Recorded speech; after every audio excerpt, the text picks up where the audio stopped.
It was just a matter of time before I was found out. The apple may not have fallen far from the tree, but I was certainly no lawyer. A name? I had to give her a name, or the jig was up, something she could hang her hat on. It's Vice, Vice, baby.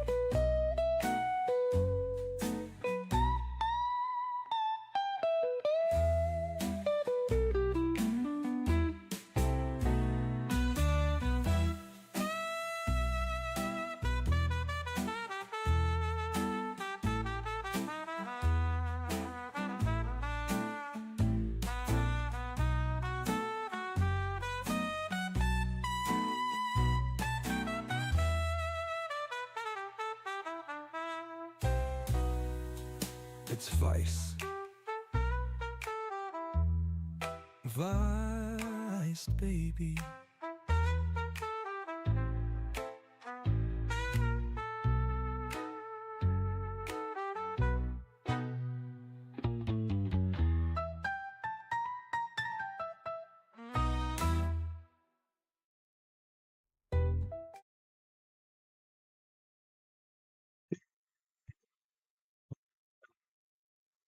Microphone. There you go. Hello, good morning, good afternoon, good evening, everybody. How you guys doing? Hello, sis. MM. Well, MM is good old Maritime Monday. Just for anyone who's confused. And Swan Lake Lady. Hello. Welcome. Maritime Monday on a Tuesday. I know. Blasphemy. How dare I? So, thank you. I appreciate it. Oh, hope everyone had a good Tuesday and a good Monday as well. Yeah, I decided not to stream on Monday because other things. So why not do it today? But first of all, a little update on one of the Maritime Monday cases that has been uh covered. Hello, Sweetfly, how are you? Let me pull this up.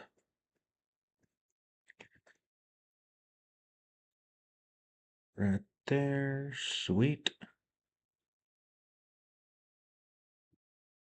Right there. What? Me down here. Bloop. There you go. So, good old Swan Lake Lady has shared this little interesting thing. Hello, Serenity. Welcome, welcome. So, just in time for the 50th anniversary, I guess this came out last year, November 16th, 2024.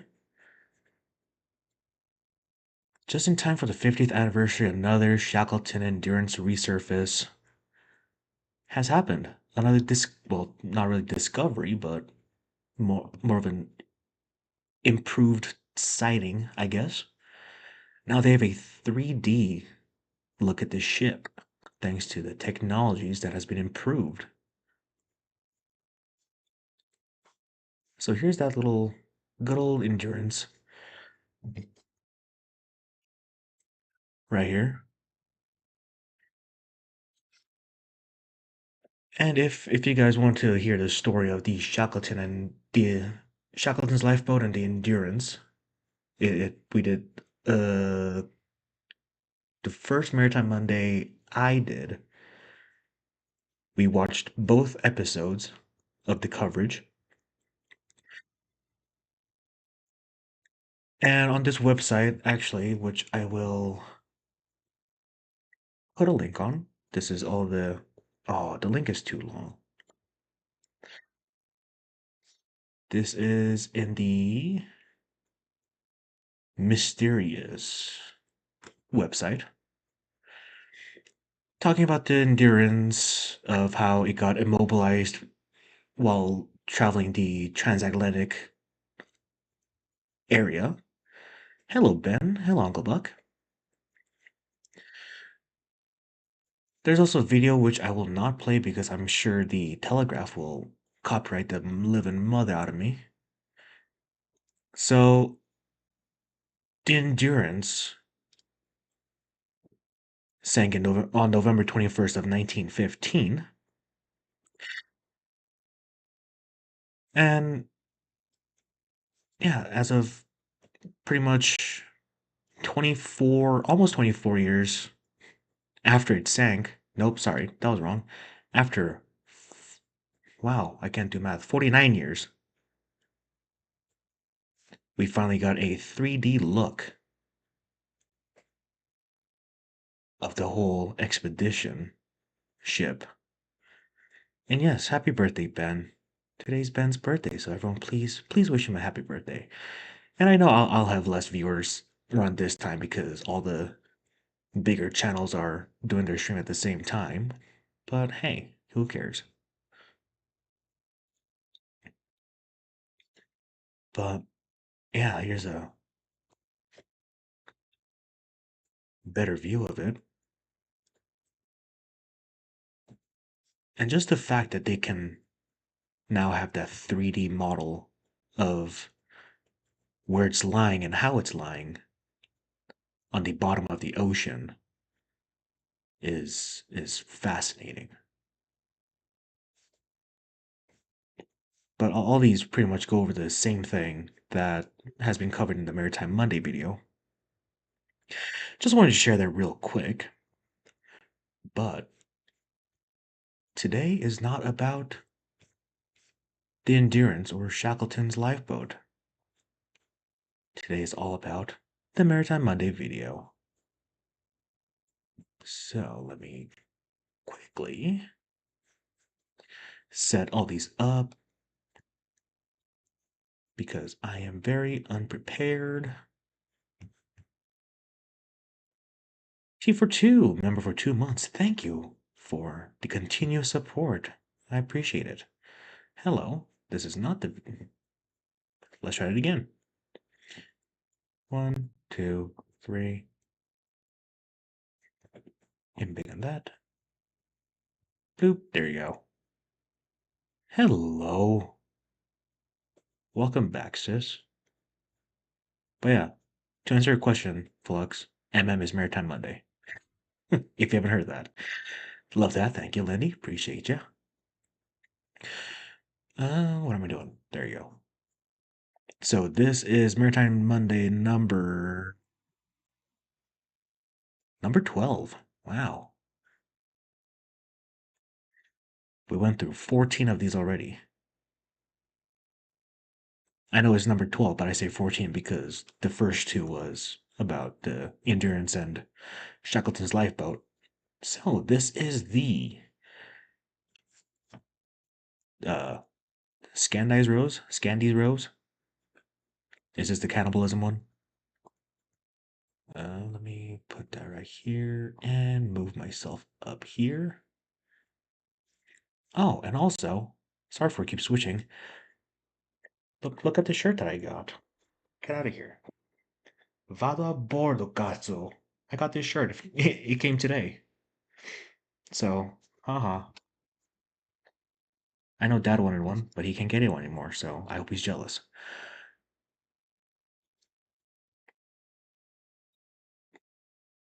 But back to the screen.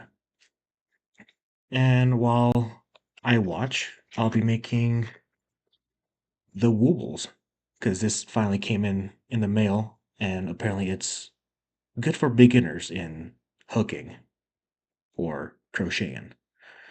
So hopefully it is true. If not, I guess I'll just be coloring during the video.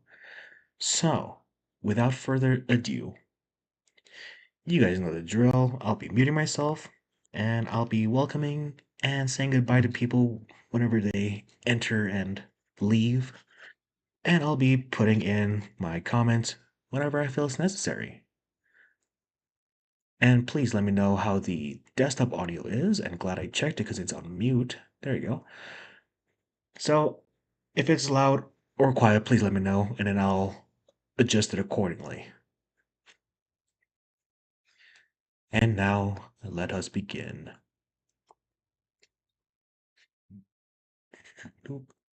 Hey, good morning, good afternoon, good evening, everybody, wherever you happen to be and whatever you happen to be doing. I am Legal Vices.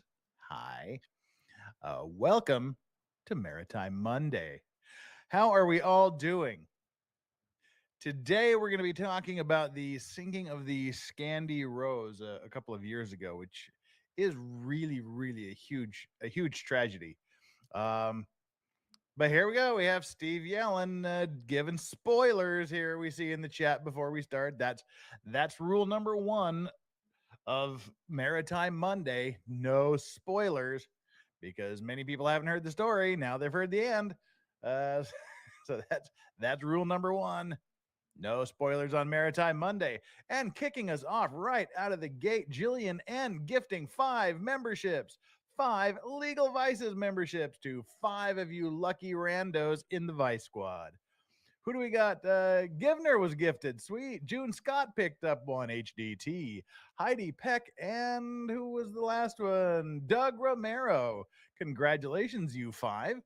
You got a gift from the one and only Jillian N. Thank you so much, Jillian. That was very nice of you to do that for not only me, but the people that Hoi hoi. Hoi hoi. 3 awesome dogs. Glad you can be here. got them. We are over 300 subscribers now. I hope those of you that get your gift will consider continuing your membership. That would be awesome. We had our first members only stream last Sunday where we just kind of kicked it. Farron stopped in to say hi and to give some signs of life. We had a pretty good time. It was pretty chill. We'll be doing more of those in the future, definitely a little more organized. But hey, here we are today, Maritime Monday, and the sinking of the Scandia Rose. But before we get to that, we've got a few more just the kind of background housekeeping things. And dang, we get the members quick today. Like I said, I like to start into the main story when we get 100 viewers. We've already got 113, and we are just kicking this off. For those of you that are up on pop culture, and this is probably going to be date itself here after a while. But hey, see, Boozy banned me on Twitter today. I feel like I'm part of the group now. I feel seen. Uh, I'm one of the last people apparently on the internet that weren't banned by C Boozy. Hopefully, several years down the line, his name will be vilified, and it will Hello, Aaron. Welcome, welcome. become a verb. You've been boozied. Don't boozy somebody. So if you're watching this far in the distant future from 2022, and you know who C Boozy is, that's either a really good thing because that's how much he sucks, that he's become a legend forever, or he's faded into obscurity and you don't know who he is anymore, which is also a suitable ending to the C Boozy story. So yeah, thank you for the congratulations for being blocked finally. Flux starting off these super chats. Super chat. Flux says pants are prison. Remember, folks, support your legal vices. Boom. There you The Scandi Rose tragedy is cannibalism, then yes. If not, no. I do not know. We shall see, I guess. Or if you guys can remember, then let me know. go, Flux. And we learned over the weekend, if you follow Flux on Twitter, that she is a painter. I did not know that. There's some really awesome paintings. Thank you for sharing your hobbies with the entire universe. Yeah, I mean, everybody's like, oh, Yeah, me too. Me too. I'm banned by. It's not. If I've been banned, it's not a thing to be banned anymore. now, now you have to hold the honor of not being banned.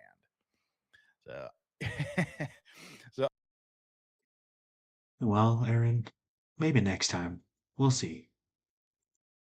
all right. What do we do on Maritime Monday? If this is your first visit here, we look at marine accidents because that's what I do. I my area of expertise in legal matters is maritime law. Uh, and everybody else gets in their detailed deals. Kurt does his constitutional law things. Other people do their specialty. My specialty is things that go bump in the night in the middle of the ocean. So that's what we do. We look at maritime disasters, maritime accidents, collisions, explosions, things like that. So it's a niche market that I do, but I was surprised that people enjoy these stories um, as much as y'all do. I thought I would just do one of these and everybody would be like, don't ever do another one of these again. But you like them, so we do them. All right. Just checking about on a few things here in the background. We are currently at 25,243 subscribers. So please, there's 177 of you right now, just before we get into the actual story of the sinking of the Scandia Rose. 177 of you, 84 likes. That means half of you, again, have not done your job. Get down there, hit that like button. That'll kick us off. It takes zero time. It takes literally 0 seconds to click that like button, but yet it means so much to me as it gets the word out there to YouTube that people are liking what I'm doing. If you have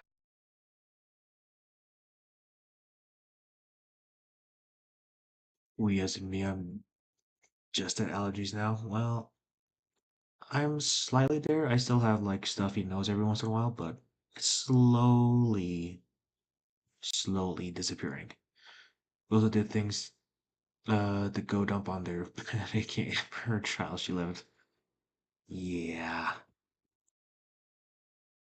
haven't subscribed, I would hope that you would do me the pleasure of, by the time you leave tonight, you think that I am worthy of your subscription and that you will subscribe and come back for more entertainment. And hit the notification button. Sometimes it works, sometimes it doesn't, because YouTube. As we go through this, again, I would ask those of you that have subscribed and know you've subscribed to make sure you're still subscribed, because we know how YouTube likes to do those things. And after we're done, come back, leave a comment, name, whatever, intercourse YouTube. Just say something in the chat, in the comment section, because that's considered after video engagement, and YouTube really likes that, and that's what gets us tagged onto the ends of other videos and gets us recommended to people in their recommendations. And with that, all of that out of the way, the last thing we need to quickly burn through here is the super chat.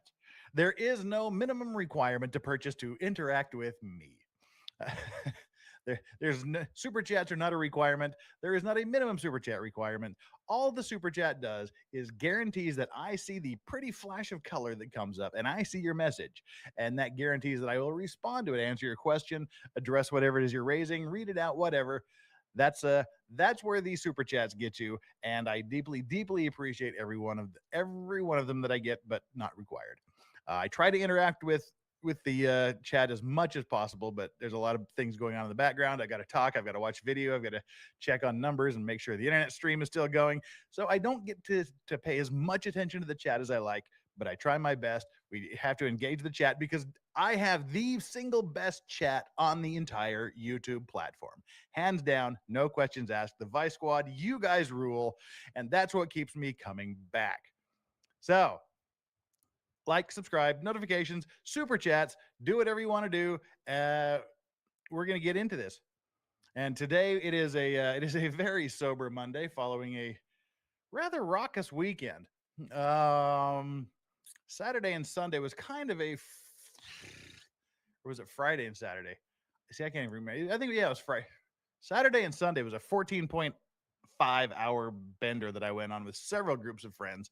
So we're recovering today with just a Johnny Depp mega pint Legal Vices pimp cup full of a carbonated beverage, Coke Zero. But however, as the rules go, someone throws down $100 super chat anytime.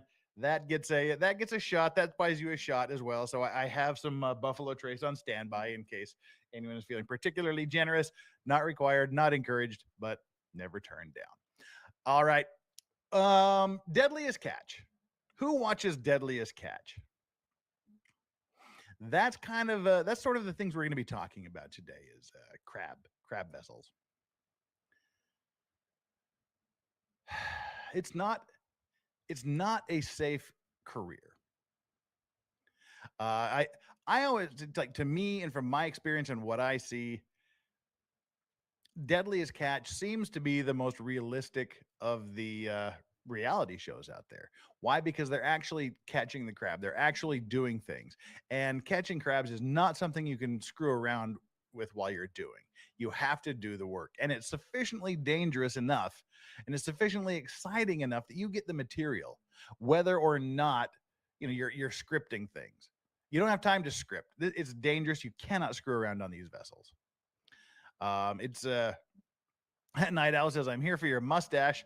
You need a mustache emoji. We'll get there. We're kind of topped out on emojis right now. We've run out of emoji space, basically. We've got a lot of emojis out there. As they give you more emoji spaces as you get more members. So we'll have to see how that goes. But yeah, the mustache is here. And I actually did kind of groom it a little bit today, but the product has not dried, so didn't have time to actually dry it and make it look sharp. But at least it's out of my mouth for the most part. Tony goes, "This is I caught crabs. Use some shampoo to get rid of them. Wrong crabs. These are the big, giant, pinchy kind that live in the ocean." Again, as we go through this, no spoilers, please. For those of you that are just joining the stream, you can learn what happened to the San Diego Rose. Sorry about that, the Scandies Rose, as we go through this here. But again, so I don't know if let's do the quick little thing. How many of you watch Deadliest Catch? Just throw up like a 1 or a D. Throw up a D for Deadliest Catch in the comments. See how many of you watch Deadliest. Great. Hello, Daniel. How are you? And yeah. Hello, Lita. Welcome. We are watching the Scandies Rose tragedy, and I'm trying to hook stuff, hopefully successfully. Catch. I'm fascinated by it because that's, as I said, that's the realm of law that I work in. Cargo claims, damage claims, collision claims, casualty claims, injury claims, death claims. Okay, so we have a lot of Deadliest Catch watchers. That's pretty good. Shauna Jordan, no, just D is sufficient. Just putting a D is sufficient. All right. Well, again, as I was saying, it's not a safe job, crab catching. I was reading some statistics, and it's kind of worse than I thought. I mean, it's more dangerous than I thought. Again, I mean, you're talking people on a relatively small boat that's in the winter up in the North Pacific, where it's under icy conditions, snowy conditions. There's they work 12, 14, sometimes 24 hours a day hauling in the pots, setting the pots. 40-foot waves, 80, 90, 100-mile-an-hour winds. It's a dangerous job. And according to the people that make such statistics, they're saying that the fishermen who venture out on Alaska crab fishing boats face an average annual fatality of 115 deaths per 100,000 workers. So you're like 115 deaths for every 100,000 workers. So that might not sound like a lot. Okay, you got 100,000 people out there, and only 115 of them die on an annual basis. I guess it is. Probably not an annual basis. Just who knows what the basis for the statistic is. Anyway, that's the statistic. 115 workers out of every 100,000. Now, okay, it is an annual fatality rate. So I mean, just that number right there. How many crab boats are there out there? but there's 115 people that die every year catching crabs. That's one every 3 days, basically. One every 3 days from an Alaskan crab fishing boats. One out of every 3 days, someone dies. Let's compare that with other job rates out there. The average job in the US has a rate of 4 deaths per 100,000. So 4 deaths per 100,000 compared with 115 deaths per 100,000 workers. So that tells you you're looking at what, 25, more than 25 times, 26 times as deadly as other occupations. It's not, and they make huge jack too. They make serious money in a short amount of time because they're working hard, they're working long, and they can, I mean, they tens and tens of thousands of dollars for 4 months work, but they work for it. And we're talking about one of the ships today. This ship I actually learned about. I remember watching the episode of Deadliest Catch where this ship was mentioned. So it happened. I remember when it happened, and then I was wondering because I knew it was during the crab fishing season in Alaska, and I remember wondering if it was going to be on Deadliest Catch, and it was. But this region. Uncle Buck says, when I bought my life insurance, the questionnaire asked if I do crab fishing. Was it like, is it a mandatory question that people ask that, or interesting. In Alaska used to be the most dangerous crab fishing grounds in the entire United States. But the rescue efforts, the rescue protocols, the Coast Guard is working with the ships. The numbers have dropped half since 1990. So if you think about it, 1990, 2000, 2000, they've dropped by half in 30 years, which meant 30 years ago, there was 345 deaths per year on the Alaskan crab fishing grounds. That's one every day. One person a day on the average was dying in this industry.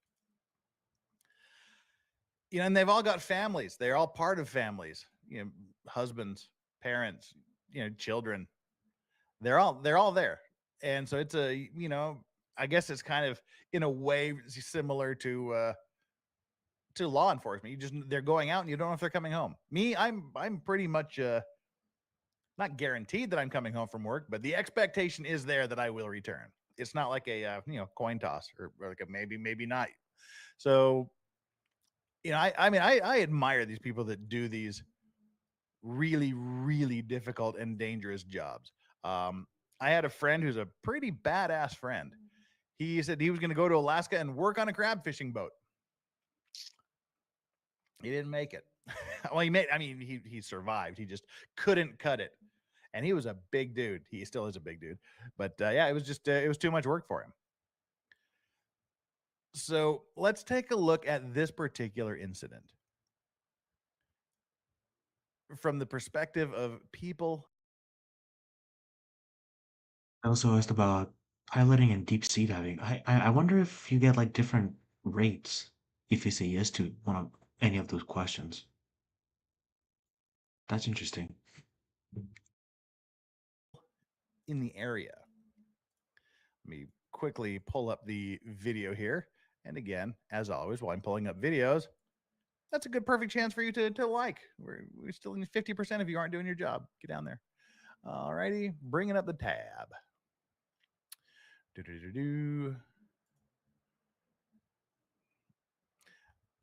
All righty. This is how most of the world became acquainted with the Scandies Rose. Vessel calling Mayday, vessel calling Mayday. Okay, now I guess before we get started there, we have to go back here to this pon thing.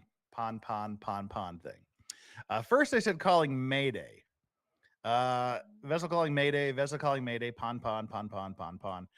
It's kind of self-explanatory right here.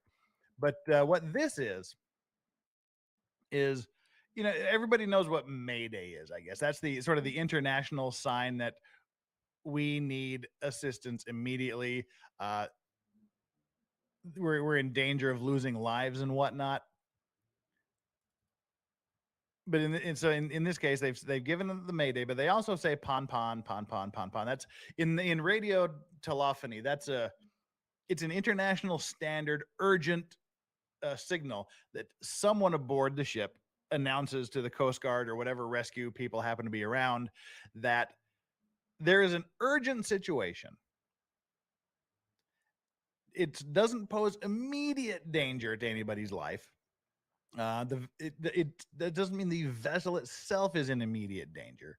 It's a state of urgency, not emergency. Now, if they throw a Mayday on that, that also means it's a distress signal, which means that there's an imminent danger to life and the vessel. So it should. I don't know why it was done this way, or if I don't know if it was maybe editing or whatnot, but it's kind of conflicting to say Mayday, Mayday, and then pon pon pon pon, because pon pon just means well, it's like you just saw that in the subtitles, all stations, you just like prepare, be on the alert. We may need your assistance. Where Mayday is to any ships in the area, stop what you're doing and come and help us, give us an immediate rescue. So to do it correctly, you should say like they did on there, the pon pon pon pon pon pon 3 times, and then all stations, all stations, all stations, or a specific station, which is like, okay, that would be like all stations means like everybody that is within earshot, stand by. Or you can say like, whatever, I don't know where they are, Kodiak, Alaska. I don't know what the radio station there is. Be like, pon, pon, pon, pon, pon, pon, Kodiak station. And that would tell them that that station is the one that should respond. So that's kind of that's the international pon pon deal here. So that's what that means. It's a call to an urgent situation. Stand by. Stuff is happening. Can you imagine? I mean, these are your friends, even though you're competitors in the business world.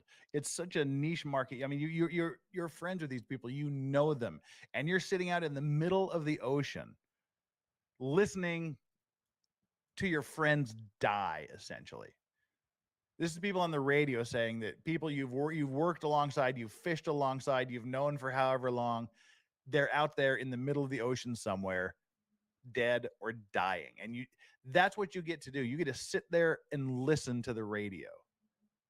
I mean, that would drive me nuts. Eve Barlow's Rotten Crush says chat filled with D's and butt. There's no butt plugs. That's a Baldo. With D's and plugs and all this talk of catching crabs. This stream is going to be fire. Yeah, it's kind of a somber stream. Eve Barlow's Rotten Crotch. This is a really horrific disaster. So yeah, there is that. Thank you so much for the super chat. Thank you so much for your super chat. Good to hear from you as always. Do the FV Galaxy soon.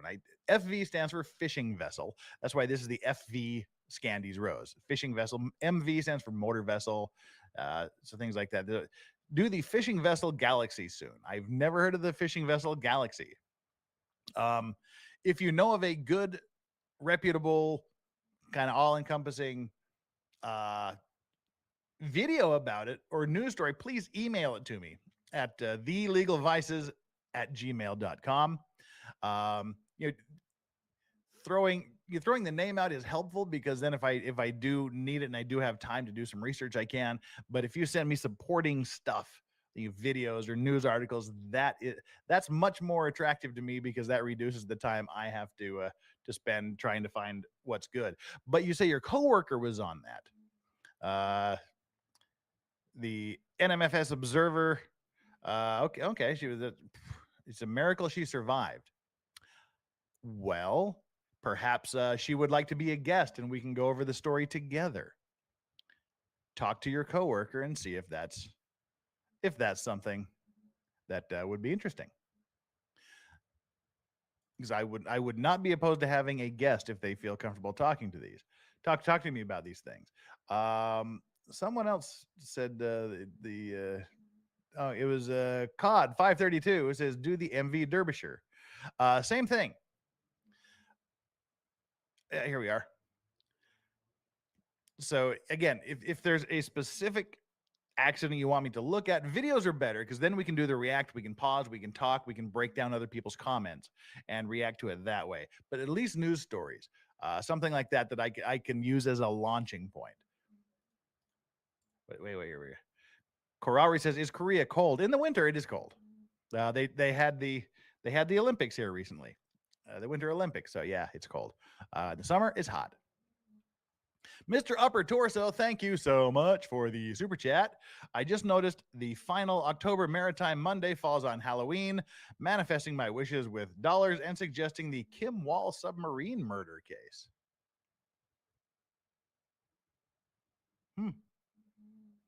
Interesting. Okay.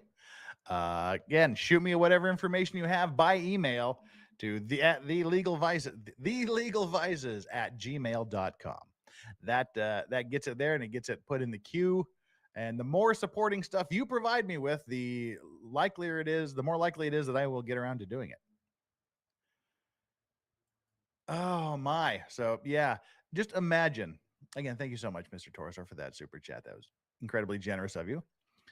Gosh, again, just imagine these are the people that you work with. These are your coworkers, your friends, your neighbors, the people that I mean, most of the Alaskan fishing people will live in Seattle in the off season.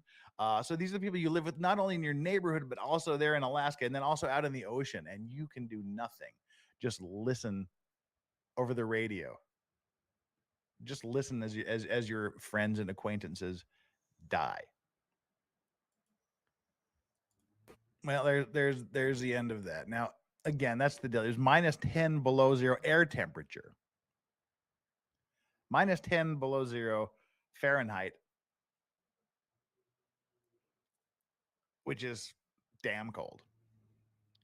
0 degrees Celsius is 32 degrees. So it's way, way below zero on the Celsius scale. And that's not the water temperature. That's the air temperature with wind and ice. And all you can do is just sit there and listen to that broadcast. Whew, that's where we start today. And that's how I remember just hearing about it in the there's like all these maritime news sites and publications and things.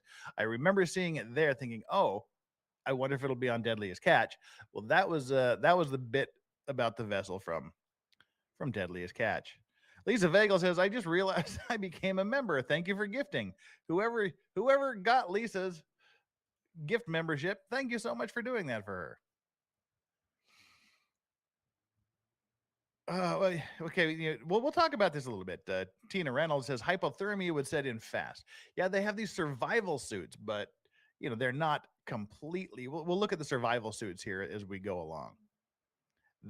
They do their job, but they're not designed for extraordinarily long, prolonged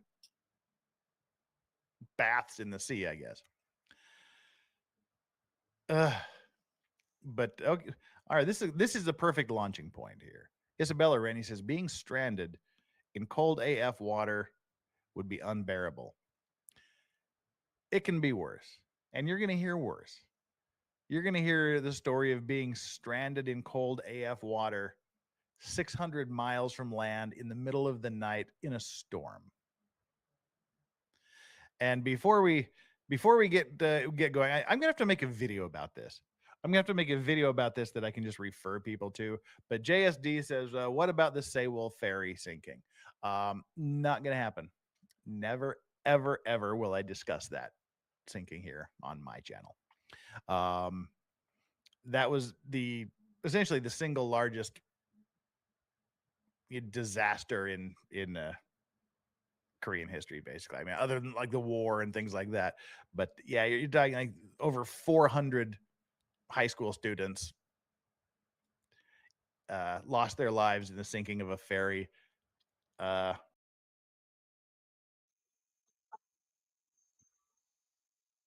don't ask me to cover that as well, because I will not. Just out of respect to all the families. Under really really bad circumstances, but that is hollowed, that is just hallowed ground here. Nobody talk, you just don't talk about the Saywell Ferry here. You just, it was on April 16th. Every April 16th people wear like lapel pins and the little yellow ribbons to remember it, but it's just one of those things you just don't talk about. You know, it's that sacred, I guess. It's that big of a memorial here that you just don't talk about it. And there, I would have nothing to gain as the foreigner in Korea flapping my gums about their biggest tragedy. So yeah, not going to be talking about that one. But if you do want to see some Hello, Peachy Peaches. Welcome, welcome.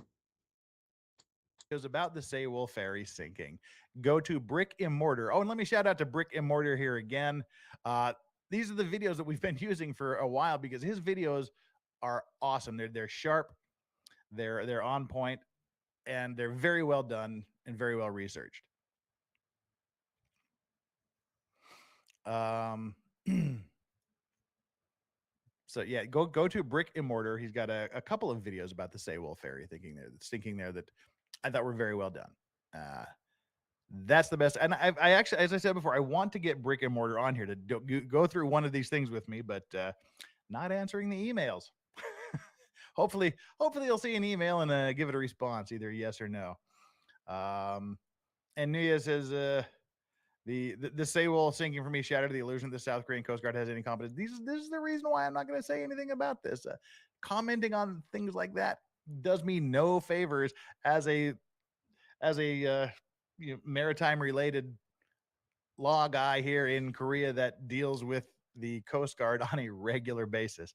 Got nothing to win, nothing to gain from even talking about it. So that's the reason why we will never be talking about the Saywell Ferry. Just said I traveled that ferry when I was in Korea, and wow, it must be surreal that you were on the sail ferry and then now it's just gone.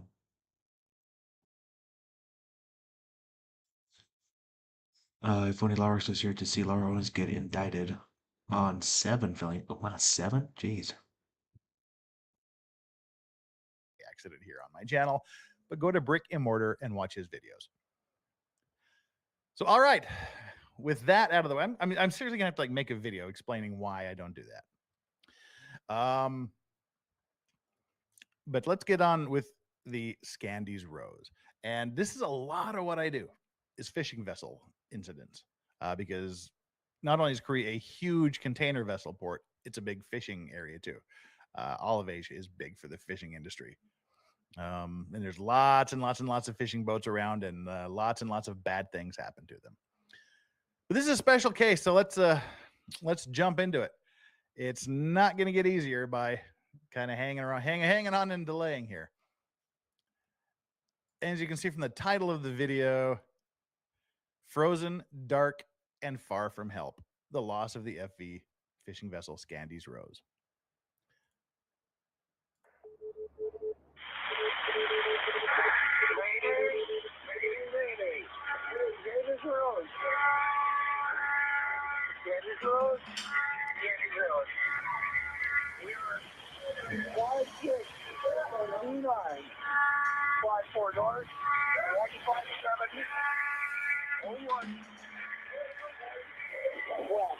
Giving their location. We're rolling over. There he is. Scandies Rose.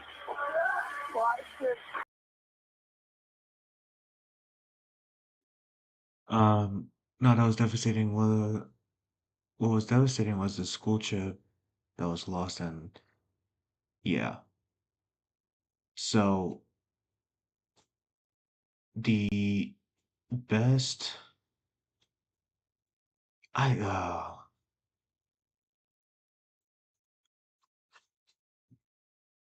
let's see. I wouldn't say the best comparison. How it has been handled and kind of the events that occurred was similar to the I think it was Costa Concordia. That's where everyone like the captain lied and all that stuff, right? I could be wrong, but whatever this Vado Bordo Cazzo came from,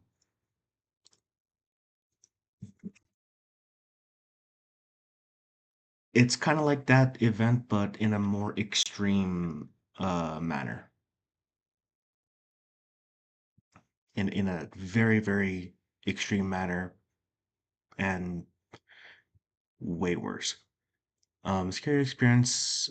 I'm a ham radio operator. I would hate to have to be on the maritime net and have to really have to relate this traffic. Yeah, it was similar, although many more were lost. Yes, yes, very true. But anyway, we will stop talking about the sail ferry. See, and this is literally, you're hearing this, like you can hear the people yelling in the background. This is rough. This is actually pretty rough. This is the third or fourth time I've gone through this, just because it's that impactful. Go back a little bit. People on board. 10 years. Kansas Road. 5629. 1570.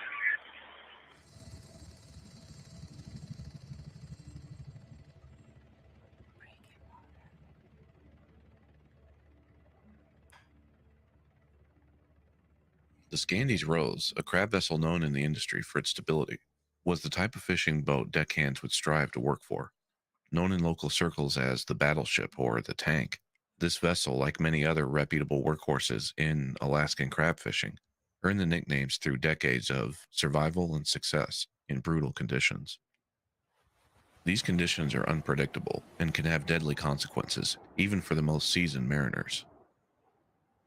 Laid down by Bender Shipbuilding out of Mobile, Alabama, launched in 1978 and originally named Enterprise, the boat was built for one purpose: pot fishing. Pot fishing vessels require expansive decks that will be loaded and offloaded constantly, stacked as high as the ship's bridge. Most importantly, their ability to remain stable being crucial throughout these operations. Now, you'd think a ship that was built in 1978 would be super old in 2019.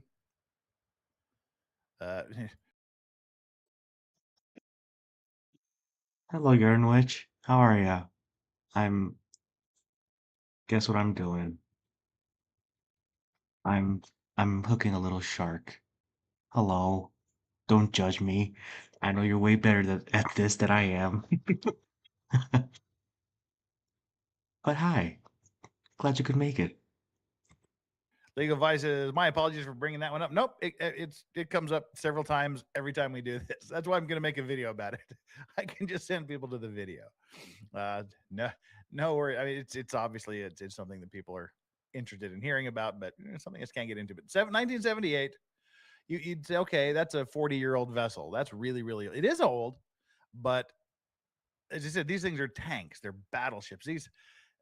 These things can last quite a while if they're properly maintained, repaired, overhauled regularly. These crab boats are some pretty solid things. Which, if you've watched Deadliest Catch, you know the conditions they have to survive in for 40 years.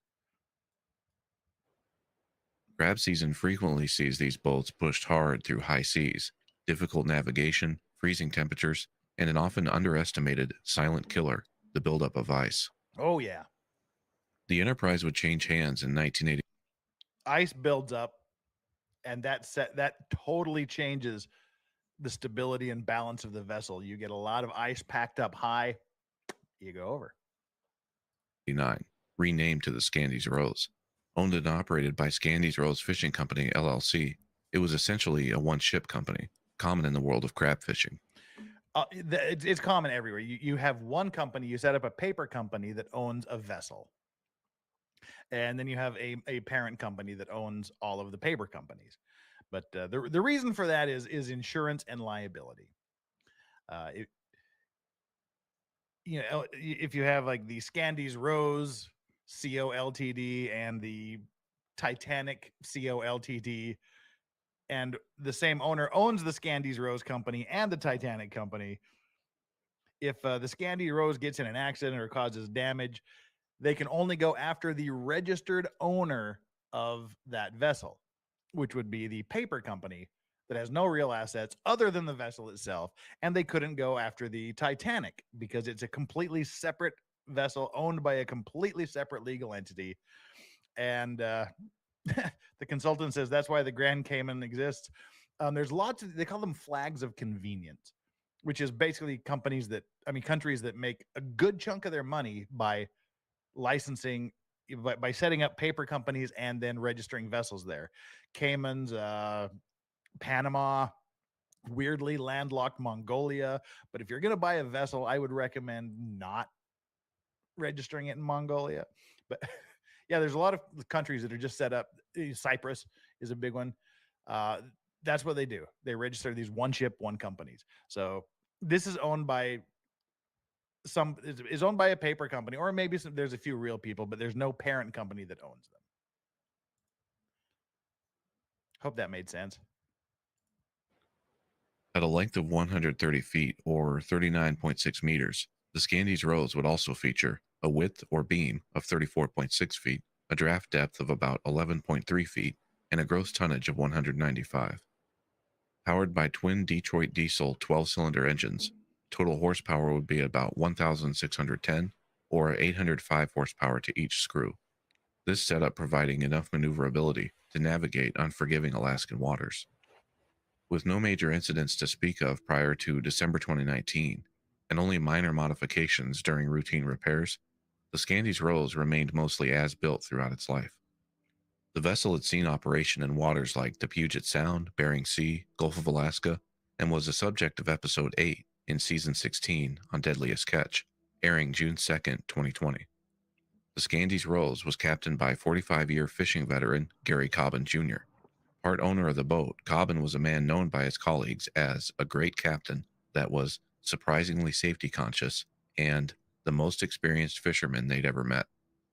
He saw frequent success in Alaskan waters, the ship and captain well known to the industry and enthusiasts alike. In spring of 2019, the vessel received a thorough valuation by independent third party Fishermen's Maritime Services Incorporated. The Scandies Rose hauled out at Loverick Shipyard near Seattle for dry dock inspection, then floated in freshwater nearby for service suitability. The vessel's owners, considering the boat's sale, needed to determine market value prior to moving forward. These inspection companies check vessels like these professionally, from stem to stern, electronics to engines, toilets and plumbing to decking. Every corner and weld inspected and conditions evaluated. The total market value determined after a 3-month-long process to be $3.5 million, the value it should sell for, but a replacement value of $15 million if lost. In fact, noted by the inspection company, the vessel is well constructed with very good scantlings and workmanship. The construction of this vessel is extraordinary for a boat built by Bender Shipbuilding during the late 1970s. Now, there's a couple of insurance companies that, there's a couple of organizations and entities that do these inspections. There's just the straight surveyors that the owners do, which looks like what this was by the Fishermen's Maritime Services, Inc.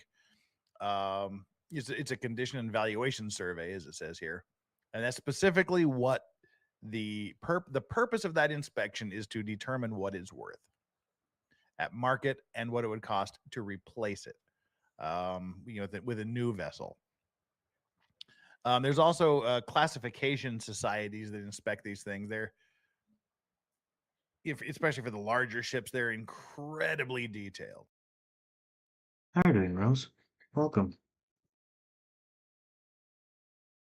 So you have several people, if everything is done properly and correctly, several different organizations that may be inspecting every inch of this vessel. The insurance companies are going to do it. The owners are going to do it. And the registration people are going to do it. So yeah, it's if if all of the surveys say it's good to go, it's good to go. So there's really no reason to think that there may have been anything wrong with the vessel at this point. Is extraordinary for a boat built by Bender Shipbuilding during the late 1970s. The craftsmanship, materials, and design are on par with the best of the West Coast built fishing boats. Starting Sunday, December 29 in the Kodiak port, Okay, I just want to say the reason why I keep touching my phone is because I have the instruction here, the video instruction. I'm still listening to the video of the Maritime Monday, but it's just the instructions for this project for me. In case anyone was wondering, probably none of you were, but yeah. preparations for what was to be a cod and opilio crab fishing voyage began. Aboard were Captain Cobbin and 6 crew members, one acting as engineer, another as deck boss, and the remaining 4 as deck hands. The crew's experience ranging from brand new to 20 years in fishing and seafaring. The captain's son among them, David Lee Cobbin. They would use the next day and a half prepping the vessel for a planned departure of Monday the 30th. Their destination, fishing grounds in the Bering Sea on the north side of the Aleutian Islands, a roughly 2 to 3 day journey. The cod and opilio or snow crab season set to open Wednesday, January. Okay, Aaron, so hand sewing, no problem for me. I've been hand sewing for like since I was like super young. And I studied fashion, I taught fashion, so I know how to do both machine and hand stitching. Crocheting, I never did. So, yeah, crocheting and hooking, all those I've never done. January 1st and last roughly 2 to 3 weeks.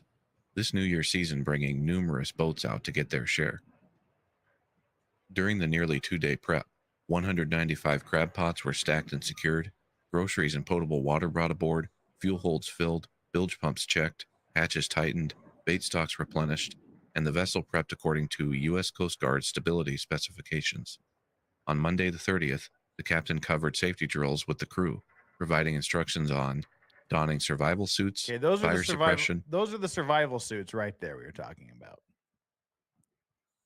These are the the emergency I'm in the water survival suits. So you can see they're heavily insulated. But again, that's not going to protect you forever in the water. And a non-hamster asked a very good question. We talked in the beginning about the term pon, which is the all stations, everybody look out, be on the alert. We have an urgent situation. But Mayday actually started like in the early to mid 1900s, I want to say.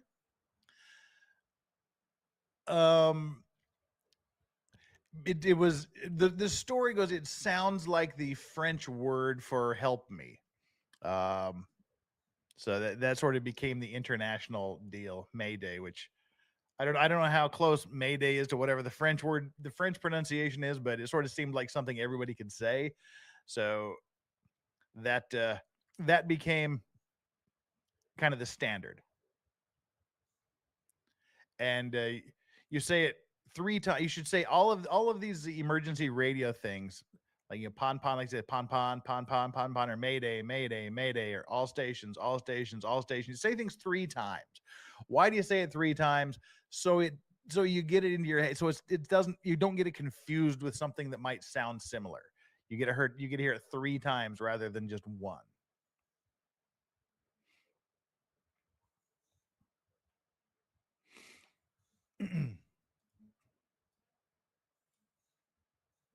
So there we go. Back to the preparations for their voyage. Life raft locations in operation, the location of the vessel's emergency position indicating radio beacon or EPIR. Yeah, and because that Mayday, Mayday, Mayday, the saying it 3 times has became such a habit to everyone on both maritime and the airplanes and the airlines, that if people say like once or twice, everyone's like, is it really a Mayday or did they figure out what they were doing?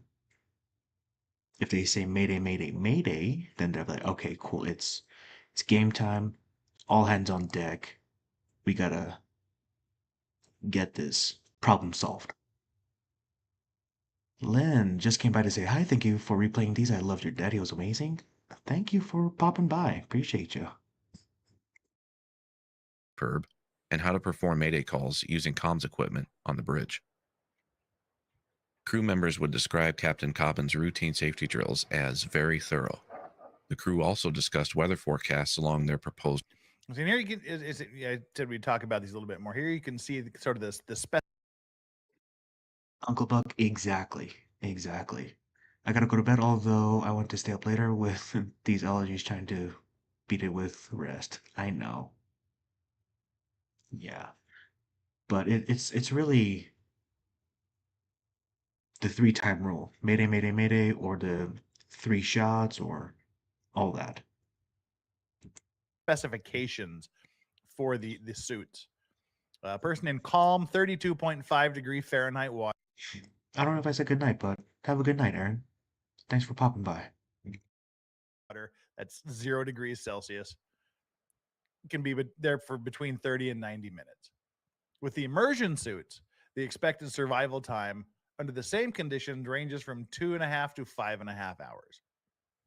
So without it, you might live 90 minutes if you're lucky. Without it, you've got up to 5.5 hours, depending on whether the suit leaks or stays dry. The immersion suits on the Scandies Rose were equipped with a lifting ring, white whistle, strobe light, reflective material, and an inflatable pillow. The majority of these suits were located in a cabinet on the bridge of the vessel. The night of the accident, the immersion suits were accessible and sufficient number for each one of the crew to have one.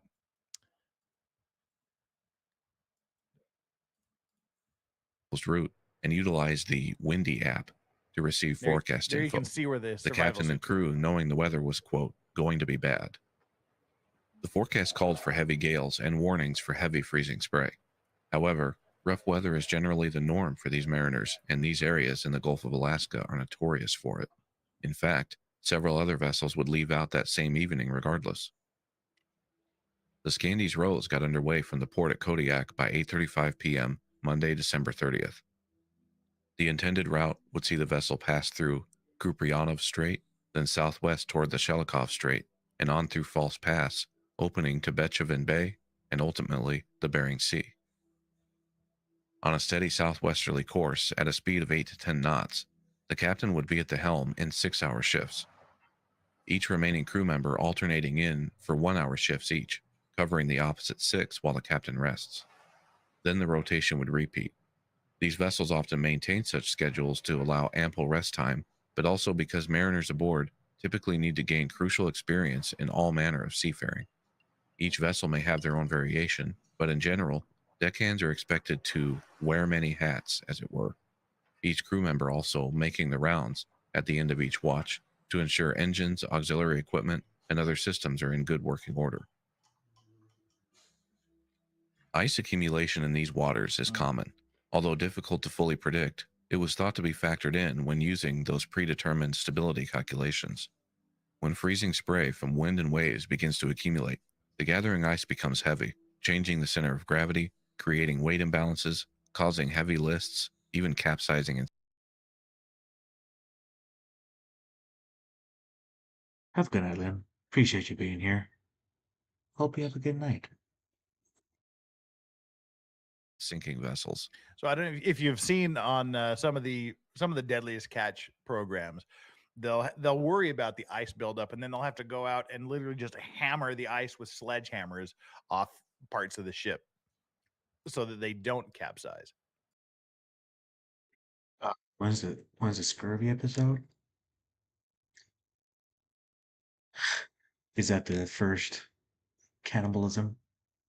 So we're at that one right here. There you go. Number 14. I'm pretty sure that's what you're looking for. We're on number 12. Number 14 is the first cannibalism. I assume that's what you're looking for.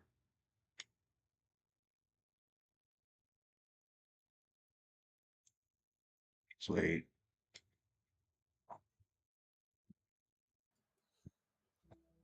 Although commercial fishing deaths in U.S. waters have been declining steadily over the past few decades, the dangers are ever present.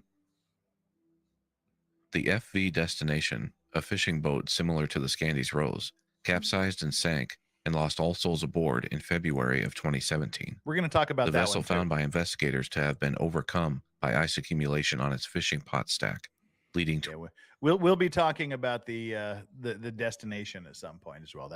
This is also on my list of things to talk about. a deadly, unrecoverable list. In icing conditions, the mesh of fishing pots acts as a sort of catch net, increasing accumulation drastically. After a long investigation, though, it was also found that the destination had left port overloaded, its stability compromised beforehand. Stability, or to oversimplify, a vessel's ability to remain upright and not roll over, plays a crucial role in the world of shipping, and understanding it is vital for any master and crew, from the smallest rowboat to the largest container ships. The combination of ballast water, fuel, and oil acting as ballast, securing cargo, the overall load carried on decks before, during, and after weight change, load shift, fishing, stacking, unloading, all these factors must be accounted for in maintaining stability, especially crucial if the vessel is meant to navigate rough waters. These fishing boats and their crews make their living navigating rough waters. And as we've talked about in several of the maritime cases we've talked about, a lot of times this the ballasting and the position of the oil, the fuel tanks, the ballast water has created dangerous situations and contributed to accidents in many categories. I mean, if you're leaning one direction, you want to ballast the other side so it brings you into balance. You load water here, pump water out of there. You transfer fuel to a different fuel tank so you can keep the ship in balance. Because if you've got a bunch of ice and then things stack up on one side and start to list, but you've got all of your ballast on that same side, you're not going to be in a good situation. Alan Tempest asks, "Where are all the mods tonight? Are you lonely? Are you lonely, Alan? You're a lone mod here, aren't you?" Alan's feeling lonely. There's only him here tonight. I believe Rose had said that she had something to do today, and there may be some mods lurking out there somewhere. Mods, if you're lurking, come and be mods. Yeah. But again, a big shout out to the mods. You guys keep this thing going. You all rock. Back at it. Oh, well, never mind. Yeah, we'll go back out of here for just a little bit longer, and then we will talk some more. Let's clear these two questions that were asked. Why don't ships have small motorboats in them, asked Tina Reynolds? Mainly because these are sort of smaller vessels. These crab boats are pretty small. As you may have seen at the beginning, it's what, 30 feet, like 10 meters wide. There's not a lot of place to put another boat on the small boat. Plus, it is stacked front to back with these big crab pots. But they do have life rafts. They have life rafts in there. They'll come into play here later in the evening. And Alan, again, where's all the mods? Mods, come to Alan's rescue. He's lonely. Captain Cobbin took over the watch the next morning, 8 a.m., Tuesday, December 31st. The weather living up to predictions. Deckhands reported a couple waves over the bow throughout the night, and freezing spray accumulating to about an inch thick on the starboard side of the pot stack. The crew noting that it was not enough to require removal yet, and many captains in the industry stating they don't attempt ice removal until at least a few inches have gathered. That, quote, anything less would be too difficult and time-consuming to remove. Ice removal also requires the vessel be idle and somewhat sheltered, like a cove or natural bay, ensuring spray is reduced in the meantime, pointing into the wind and minimizing dangers to the crew as they negotiate icy, exposed decking, climbing over and maneuvering around pot stacks, wielding heavy tools like sledgehammers in efforts to break it off. Despite the poor conditions, the vessel maintained an even keel, the winds at an approximate 30 to 50 knots, with 20 to 30 foot seas. The Scandies Rose had transited the Shelikof Strait, entering more open waters. At 11:18 a.m., the captain placed a call via satellite phone to the fishing vessel Amatuli. The Amatuli was en route to Dutch Harbor. Several hours prior, it had made the same journey, but chose to navigate around Kodiak Island to the south due to differences in tides. The Amatuli's captain, majority and managing owner of the Scandies Rose, spoke with Captain Cobbin for about 12 minutes. And welcome Mint Brownie 444. I'm here in Utah and miss these streams. Love the boats. Thank you. No problem, and thank you for being here. I wasn't even around yet, but that was made a mod. That's the best I'll probably wear for the rest of the days. Just thankful to be part of it. And yeah, same here. I'm glad. I'm glad all of you guys and all the mods are here. And it's fun. The conversation, however, was fairly unremarkable, the only reference to conditions being the Amatuli's captain stating they'd pulled into a sheltered cove briefly as the weather was, quote, foul. Captain Cobbin remarking at the end of their call only that it was, quote, very cold, his vessel was experiencing light icing, and the sea conditions were poor. Again, for fishing operations like these, though, just another day at the office. And these guys just have balls. I mean, they've got massive big balls to go out here and do this day and night in the middle of the winter, in the middle of these huge northern Pacific storms and things. It's just crazy. There's no way I'd do it. I mean, I'm not even going to pretend I'm that awesome of a guy. At about 2 p.m., the captain ended his watch and the Scandies Rose crew began their 6-hour rotation. The vessel's average speed had slowed a bit from about 8 to 6.5 knots, but was still maintaining a steady course to the southwest. Weather conditions deteriorated throughout the afternoon. The vessel churning its way through high seas, the spray increasing from both worsening weather and the bow crashing through wave after wave, this spray freezing and ice accumulating further. By 7:15 p.m., a crew member woke the captain for his evening watch. Once on the bridge, the two discussed the deteriorating conditions. The vessel had developed a 2-degree list to starboard due to ice buildup on the pot stacks and superstructure. At this point, though, 2 degrees was not exactly concerning. More importantly, ice buildup was at roughly 2 inches, and the vessel could correct this by transferring fuel within tanks. The fuel already acts as ballast, and shifting it to maintain stability, temporarily while not ideal, is also somewhat commonplace, especially under the circumstances. Also, Uncle Paul, thank you for dropping that link for brick and mortar. Also, if you guys can, please drop the link for Flux's channel and also Yarn Witch, her channel as well. Because for Flux, we need to hit that 3,000 subscriber mark.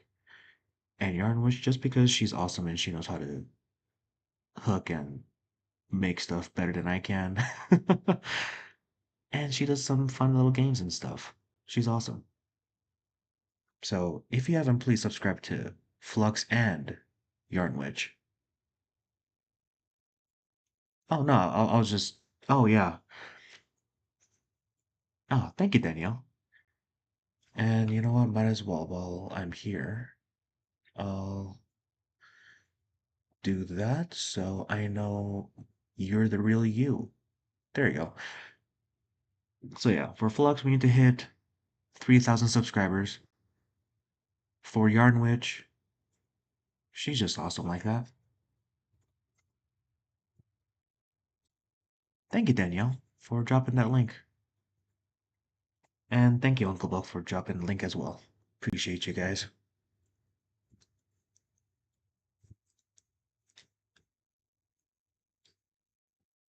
The boat's engineer already assuming it would be needed before the captain even asked. By most industry standards, What's up, David Nelson? Welcome. fellow captains and peers agreed they'd have made the same decision to press on. See, and that's the one thing you're going to see in this.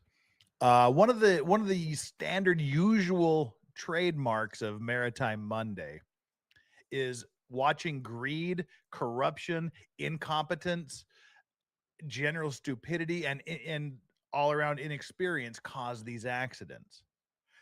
This is a different one tonight. This is just a really, really awful situation. Yeah, it's just one of those bad situations that, as you're saying, everybody in that same situation would make the same decisions. About 8 p.m., Captain Cobbin called a friend in North Carolina to wish her a Happy New Year. She didn't hear anything alarming by the sound of his voice, and that he only casually mentioned the vessel was icing, had a slight list, and they would eventually need to tuck in someplace safe.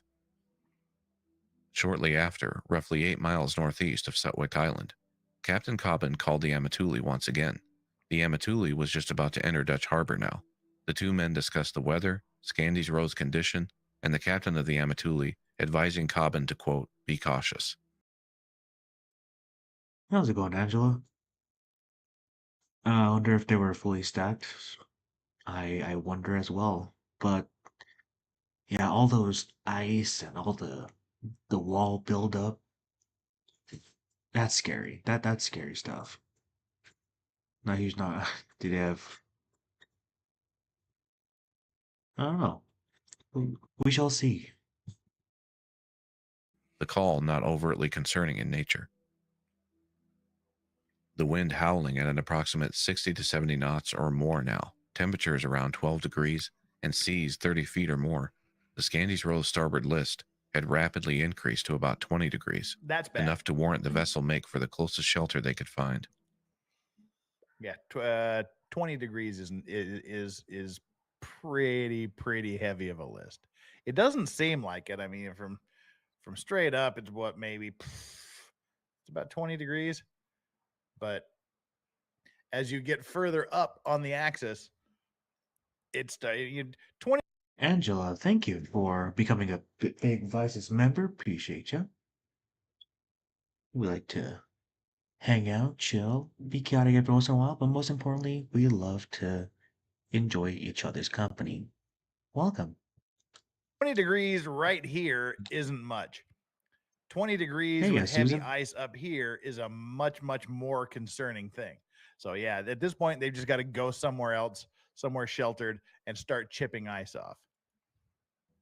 At around 8:40 p.m., 5.5 miles due east of Sutwick Island, Captain Cobbin called the fishing vessel Pacific Sounder. The Sounder was currently in the Bering Sea, preparing to fish for cod. Its captain, longtime friend of Cobbin and fellow fisherman, stated the Scandy's Rose captain was concerned about a 20-degree list and that icing was really bad. But also the Cobbin stated it was too rough to send the crew out and break ice, that he was going to try and seek shelter southeast of Sutwick Island. However, the Sounder's captain noted the Cobbin's tone wasn't that of any urgency, even following up with casual conversation about the recent holidays and small talk about vessel ownership. At which point the Sounder's captain needed to end the roughly 30-minute long chat at 9:10 p.m.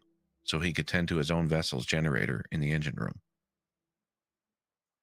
9:45 p.m. and Automatic Identification Systems, or AIS, showed the Scandy's Rose transponder 2.5 miles south of Sutwick Island, turned about 50 degrees to starboard. Now, every ship, every vessel will have this AIS. Also, I realized I don't have the subtitles on. And we're halfway through the video. I'm sorry, guys. There you go. Here's your beloved subtitles.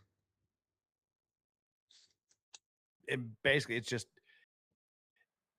on any radar in the area, it will show the name of the ship and other pertinent information, speed, heading, things like that, if you target it on your own system, on your own radar system.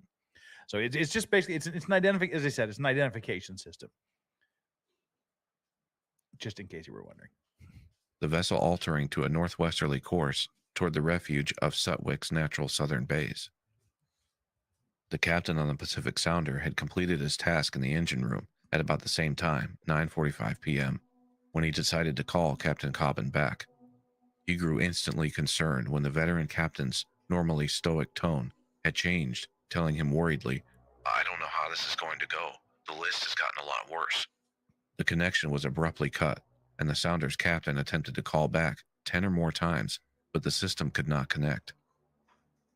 On board the Scandies Rose, icing had become so overwhelming on the starboard side, after what was thought to be sudden bursts of even more violent gales, that the now rolling vessel, creaking and groaning under the stress, jolted two crew members from their bunks below decks, friends Dean and John.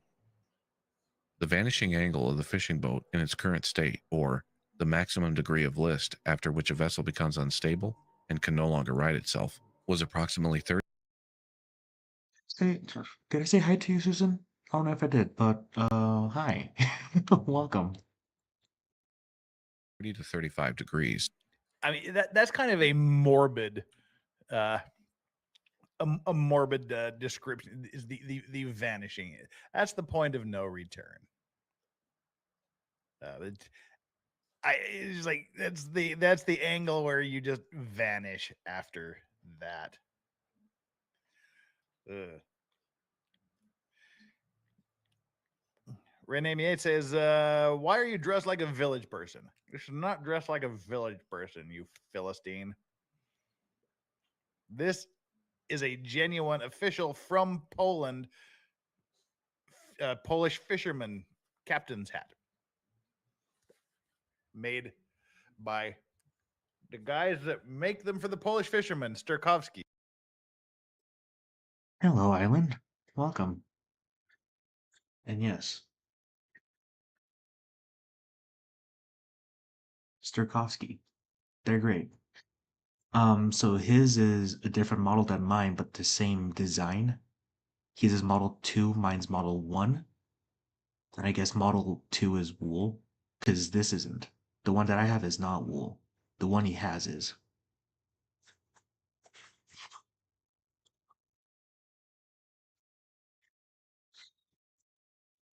MF Israel went down fast, yeah. And some boats sink in mere minutes. And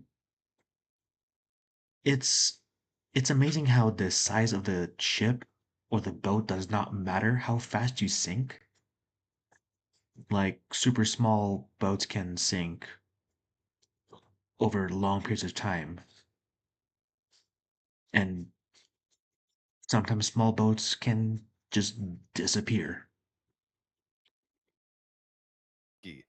It's the Sturkowski hat. And it's the legit Polish fisherman's hat. It's not a village person's hat. It's my Maritime Monday hat. So there you go. That's your answer. Yeah. Mofox says, AKA the you're fucked angle. Yeah, pretty much. Well, we are here at the midstream. We're at the midpoint, so it's let's push a little bit of pause here. Let's push the pause button and sort of get a view at what's going on here. We've got 388 people currently here, 392 now. We just jumped by 4, 252 likes. And I know there's been a changing of some of the viewers because the average view is right around 20 minutes, which is fantastic for YouTube. So that means we've had a changing of the guard. Come on, guys, jump down there, get another 200 likes. Those of you that haven't hit that like button, please smash that for me. Listen to my mods. Well, we have 2 mods here tonight that are actively participating. So listen to them, smash that like button. If you haven't subscribed, please do. I would love to have your subscription. This is kind of the thing we do. We do this every Monday. So I'm betting Megan and Coke finished, they will be rating. Everyone is happy about the Laura Owens being indicted, and Jeff would be cheering. Oh yeah, for sure. It's it's been way too long. But usually Megan and Tug they raid Shizzy. So they'll probably go over there instead of here. The Lusitania sank in less than 20 minutes. What's the rough size of the Lusitania or Lusitania, however you pronounce that? Because, like I said, the size of the boat does not matter to compare the how long it takes to sink. Unless there's some other reason not to. On other days, we discuss other legal matters. For example, tomorrow I know none of you will be surprised or particularly pleased. We're going to dip our toes back in the Johnny Depp Amber Heard trial tomorrow. And Susan D, thank you for becoming a Vice Squad. Appreciate the support. We like to chill, hang out, and play games, be chaotic once in a while, and most importantly, we like to just enjoy each other's company. Thank you and welcome to the Vice Squad. Laura was just fuck now. Just not just hit the mouth.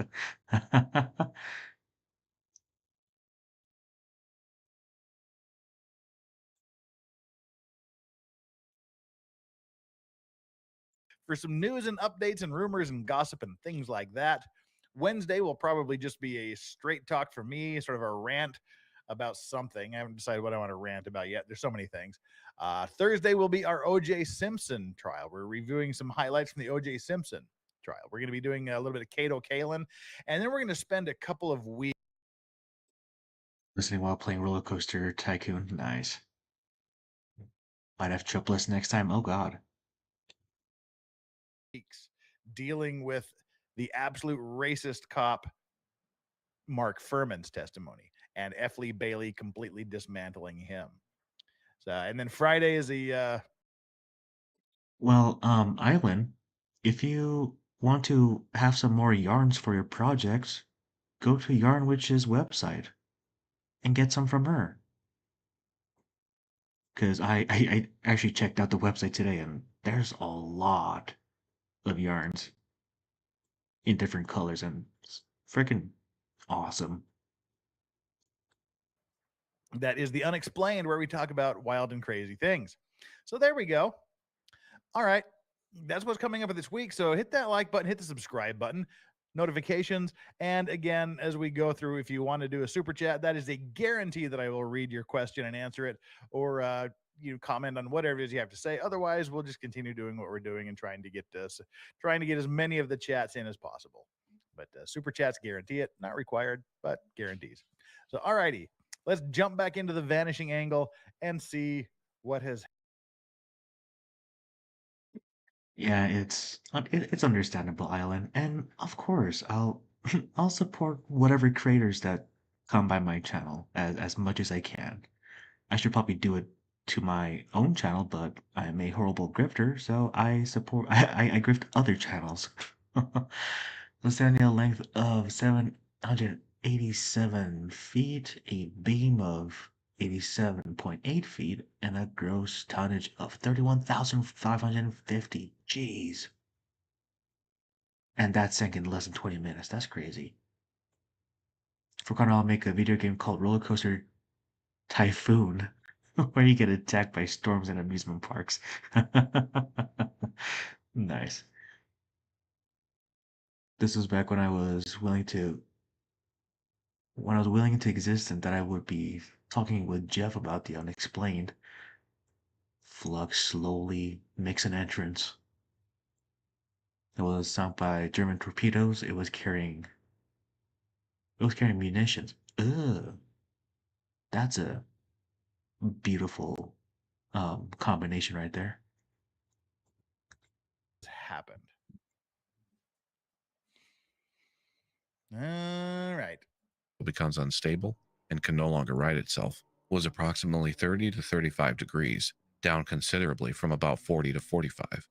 When the Scandies Rose was on its southwesterly course, those near hurricane force winds, almost perpendicular to the vessel, were blasting it steadily on the starboard side. Although the winds were causing the accumulation of ice, they were also aiding deceptively in the vessel's ability to remain upright. By the time Captain Cobbin turned toward the bays of Sutwick Island, the ice accumulation was enough that it reduced over. Jeff was the big fish gaga. Little fish on the bottom of the big fish catch on a ride. And hey, look what you are now. You're doing great. You're doing awesome, sis. Overall stability. The severity of this, though, investigators thought to be obfuscated by those deceiving winds acting as a sort of crutch all along, preventing the list from worsening further before the turn. The turn toward Sutwick brought the prevailing winds and waves from the overloaded starboard side around, partially to port. We'll get to that in a Now, second. with all forces pushing and acting toward starboard, the vessel was unfortunately doomed. When Dean and John had jumped up from their bunks, rollover was only minutes away. Overhearing that brief final conversation with the Pacific Sounder, We're going to be hearing more about Dean and John a little bit later here. But right now, John and Dean are the everyone's trying to get out. Oh, Lestania sunk May 7, 1915. Tomorrow's the anniversary. Oh, wow. So that's, uh, well, 1 year before. Well, it's like half a year before the Edmund Fitzgerald. Nope, not Edmund Fitzgerald. Yeah, Edmund Fitzgerald. Wow. You know what? I can't remember stuff. The Endurance. There you go. Jeez.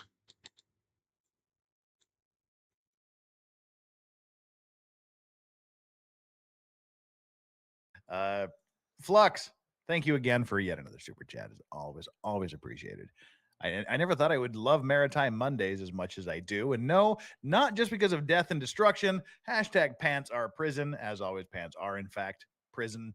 It's getting a little bit chilly here in the evenings and a little bit in the afternoon sometime. I'm just about ready to be kicked, dragging and screaming into the world of long pants. Other than the office, I don't think I've worn long pants since April. It's always been shorts, but it's getting kind of chilly. Thank you so much for the super chat. I'm surprised that people like Maritime Monday as much as they do as well. I mean, who knew? We did it once, watched some collision videos and things, just as silliness to see if anybody was even remotely interested in cases that I deal with, cases of the nature of things I deal with. And I'm really, really super happy for all of you that come out here for this Maritime Monday. It's fun to do.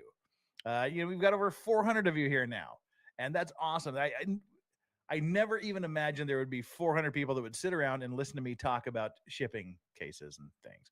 But I deeply, deeply appreciate it. So thank you very much for that very, very kind comment, Flux. Super chat, as always, deeply, deeply appreciated. Let's continue. We'll hear more about Dean and John a little bit later. one of the men rushing up to the bridge, yelling to the captain, "What is going on?" Captain Cobbin responding, flustered, I don't know, I think we're sinking." The deckhand yelled down to his friend in the stateroom, "The boat is sinking." Everything started happening extremely fast. No alarms had been sounded. The captain would place the mayday call soon after, while crew members scrambled. The two deckhands quickly located their immersion suits in the wheelhouse, helping each other to get them on, and the rest of the crew joined shortly thereafter. All the while, the vessel's angle reaching nearly 90 degrees, floors slowly becoming slick walls. Can you imagine that? You're basically walking on icy walls rather than the floor of the ship at that point. There's 7. Kaiser Pineapple, how are you doing, sir? Howdy, Vice Baby and Chad. Just saw you were live. Definitely need some good cheer. Finishing my current chapter, which big news means I'm ready to slot in the finale of my book. Congratulations, it's been a long time in the making. Just a few more tweaks and the first draft is done. Hey, congratulations, Kaiser. Congratulations. So happy for you. People on the ship, by the way, if you haven't noticed that, there's 7 people on the ship, and they're at 90 degrees now. Dean and John knew somewhat by instinct at this point that they all needed to abandon ship fast. Helping a couple others with their suits was proving nearly impossible in the confusion and quickly worsening situation. They described the scene as pure chaos. Several of the men still inside screaming, "We're gonna die, oh my god, we're gonna die," hyperventilating in sheer panic. John and Dean also, quote, freaking out internally, but trying to talk calmly to each other, determined to take those few potential steps toward survival. With their suits on, John then Dean exited via a portside door to get out on deck, the immersion suit's big bulky gloves making it difficult for articulation. The Mayday call by Captain Cobbin was broadcast at approximately 9:55 p.m., at some point amidst the chaos and panic screams surrounding him in the wheelhouse. As the rollover continued unabated, the remaining 4 crew and captain were still inside the bridge, not nearly as collected as the other 2. Dean and John repeatedly screaming at them, get out, get the f out of there, the boat's going down. The men scrambling around outside. This day in 1937 was the Hindenburg disaster. I am not familiar with the Hindenburg disaster. Inside the bridge, trying to find a line or anything to throw down inside and help the others climb up and out. Yeah, see, that's remember. I mean, getting out is not as easy as it sounds because everybody is standing on the walls down here. You can't go through that door. You have to be raised up through the other bridge door, through the other bridge wing. They call it the wing bridge. You have to get up through the wing door to get out there. Out. And how do you climb up an icy floor when you're standing on the walls?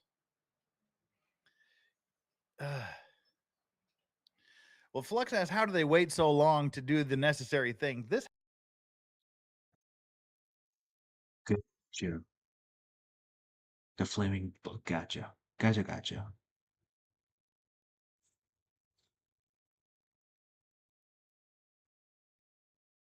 Oh, yeah. Expert was showing that yesterday in his live. Okay, yeah.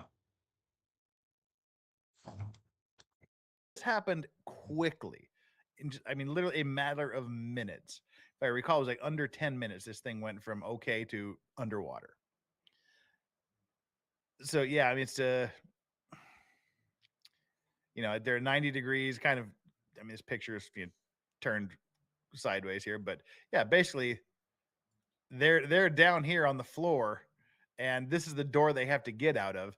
Well, they're down here on the wall, and they have to somehow get raised up or climb up the floor, and there's not a lot of handholds on a floor usually. So yeah, I mean, it's a bad situation.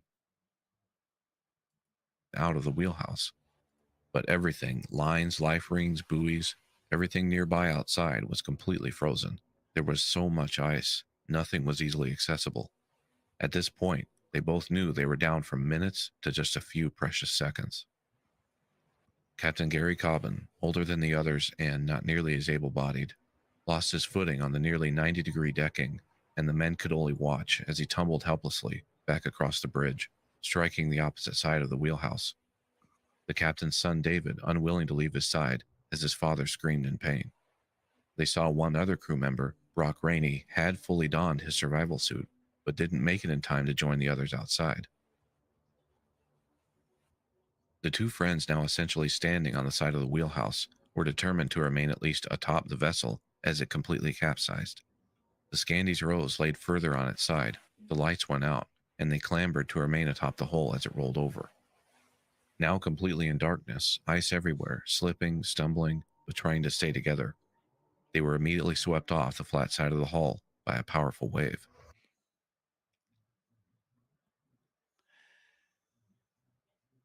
Yeah.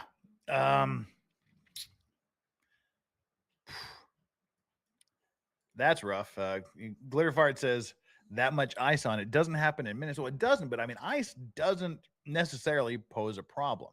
And as we saw this, it was the steady buildup to where it got to the point where they had to they had to go somewhere to relatively calm seas, somewhere where they could take a little bit of shelter and knock the ice off.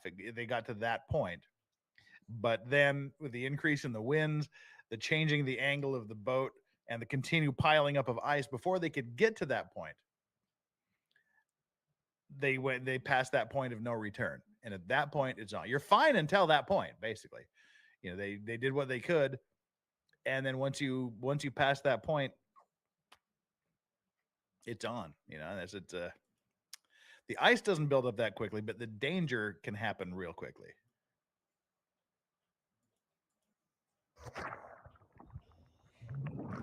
The conditions still deadly, with waves 30 foot plus, wind gusts anywhere. Can you imagine pitch black in the middle of the ocean with ice and snow and the waves at 30 feet, 10 meters high, and you're just in this little suit that gives you 2.5 to 5.5 hours to survive.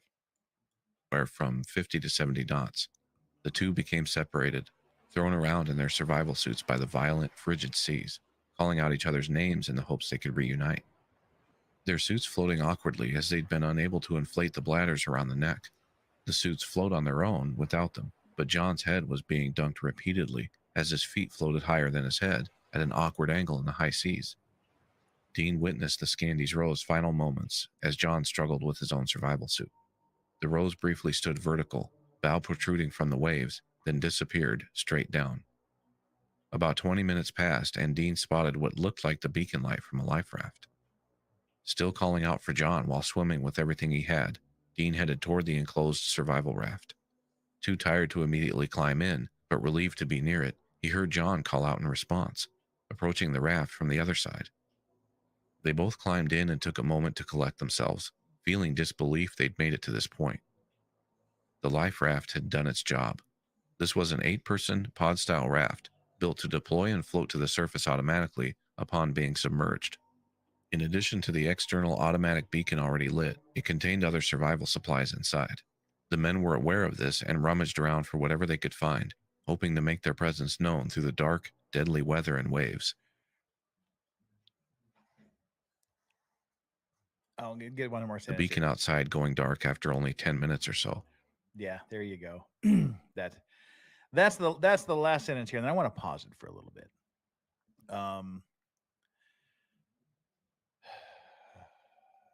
Yeah, this is a rough part here. I mean, they get blown off the side of the ship from the wind and the waves. They struggle around in the water, and then miraculously, a life raft floats to the surface and does its job. And then they've got to struggle to get to that lifeboat. And then when they get there, you've got to have the energy and the ability to climb up on that thing. Dogs are back there behind me. Sorry. So yeah, you've got to have the energy to get on the lifeboat, and they did. That to me is in and of itself just a complete and utter miracle that they managed to do that. What I want to pause this here so you can kind of hear what it was like. Hang on real quick here. Jillian Ann, thank you so much for the super chat. I love the super chats tonight. You guys are doing great. Thank you so much. Love Maritime Mondays. You're so knowledgeable. I send healing. Those affected and the incidents are often great studies of at least 3 of the 7 deadly sins. Yeah, and I mean, this is unfortunately not one of those cases. American Dreamer says, was the captain overconfident? As I mentioned earlier on, other experts, other captains that they talked to about this all said they would have done exactly the same things. This is just one of those accidents, the perils of the sea. You're at the mercy of the weather, and you do your best. And as they said, this was one of the sturdier ships. They called it the tank or the battleship. But what was it like here? I mean, Dargy, stop. Dargy's bothering Yoda. What was it like to be there? What was it like to experience this?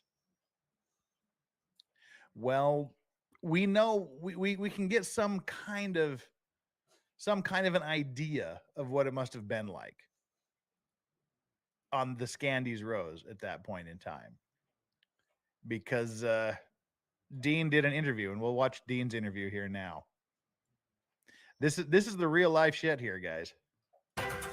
Tonight, one of the 2 fishermen who survived hours at sea after a Seattle-based boat sank off Alaska is sharing his harrowing story. Dean Gribble tried to save the crew on board the Scandies Rose, but 5 of the men are still lost at sea. KOMO's Gabe Cohen sat down with Dean for an interview you'll only see on KOMO. This is the one that I was wearing. Staring at his survival suit, Dean Gribble can't explain how he's still alive. Think about the other guys. How they're not here. Dean was the new deckhand on the Seattle-based crab boat, the Scandies Rose, recruited by his friend John Lawler for a 4-month trip. We knew the weather was going to be bad, but again, that boat's a battleship. We go through the weather. But on New Year's Eve, their second night at sea, Dean and John awoke as the Scandies Rose was tipping. He yelled down, he goes, Dean, get up, we're sinking. I go, what? So what do you have to do in a moment like that? Pray. It was frantic as the boat turned and the 7-man crew scrambled to escape in survival suits. So I started passing out the suits to everybody, telling them to get them on. And I'm freaking out. The boat's going down, like it's going fast. It's fast. Dean and John stepped out into the frigid air. The boat was on its side. I'm screaming at these other guys.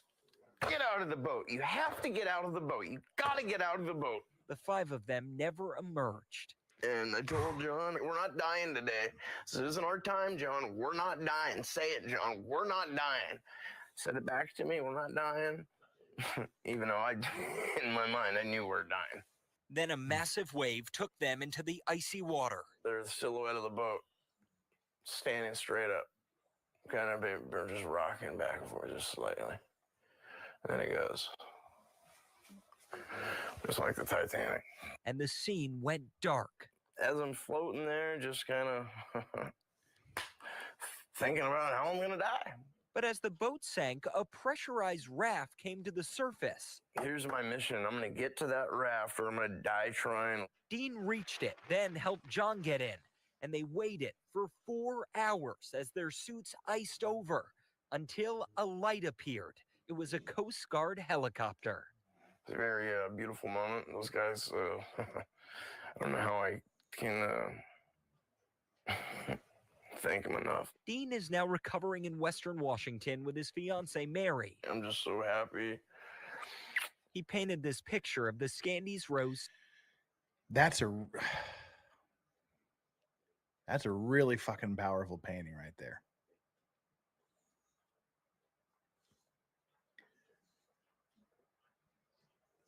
I mean, that's just a powerful painting with the ship going under the white water. Sinking. Fishing to people, it's not a job. It's who I am. It's a lifestyle. For now, he wants to honor the 5 men who never came home. I just wish there was more time. In Seattle, Gabe Cohen, Como News. Whew. Yeah, some people are saying, yeah, you're crying. I teared up the first time I saw that. That was, I mean, that's, I can't imagine the PTSD that would bring on.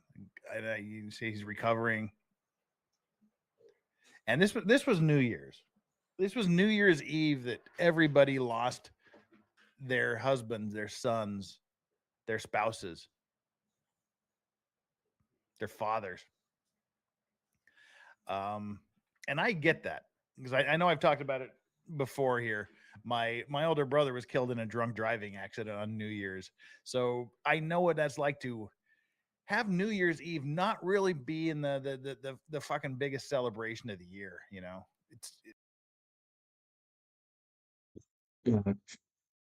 Fishermen and like those container ship crews and captains, and in this case the crabbing industry, it's wild. Sure, it's good money, but if you look at the long run, is it really worth it? I say no. That's why I don't do it. And plus, I live in Utah.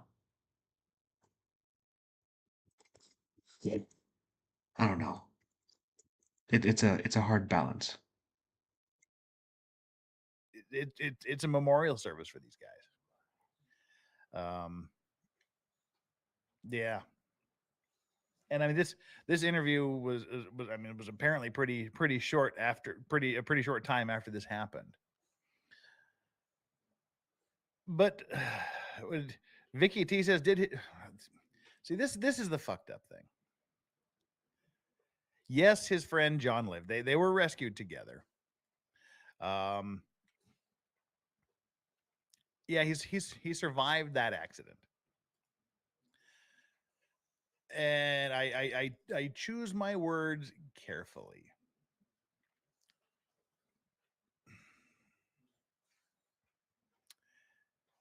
He survived that accident, but unfortunately, um, about 2 years later, November 3rd, 2021, the man who died over the weekend in a South Anchorage motorcycle crash was one of the 2 survivors of the fatal sinking of the fishing boat Scandies Rose. The crab boat was lost on New Year's Eve 2019 west of Kodiak Island with 7 crew members aboard. 2 fishermen were rescued wearing survival suits, but 5 others were never found. John Lawler, 36, was one of the survivors and had lasting trauma from the tragedy, according to an online fundraiser started by his family.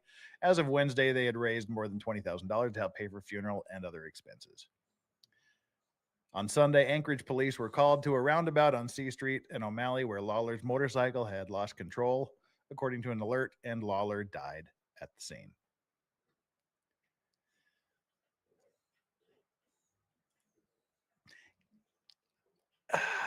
Yeah, so he survives that, suffering from the PTSD from that, and then gets taken out in a motorcycle accident 2 years later.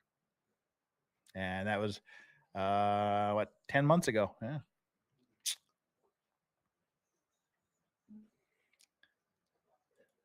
So those are the stories from the real people there. Let's continue on with the story. There's no good way to segue back into this story, I'm afraid. We'll just have to pick up the video again.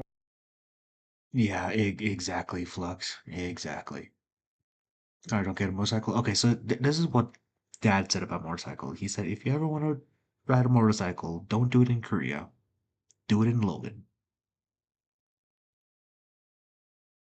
It's safer than Korea, but still gotta watch out for a lot of things. And like, he's not my friend anymore, but he got a motorcycle, broke both his arms, probably like 3 months after getting it. And probably probably like 4-ish years ago, probably about like 10 minutes away from where I'm living, there was another bad um, motorcycle accident where unfortunately I sub body bag, so I don't think that really ended well. Where we left off, and we can hear sort of the aftermath here in more detail.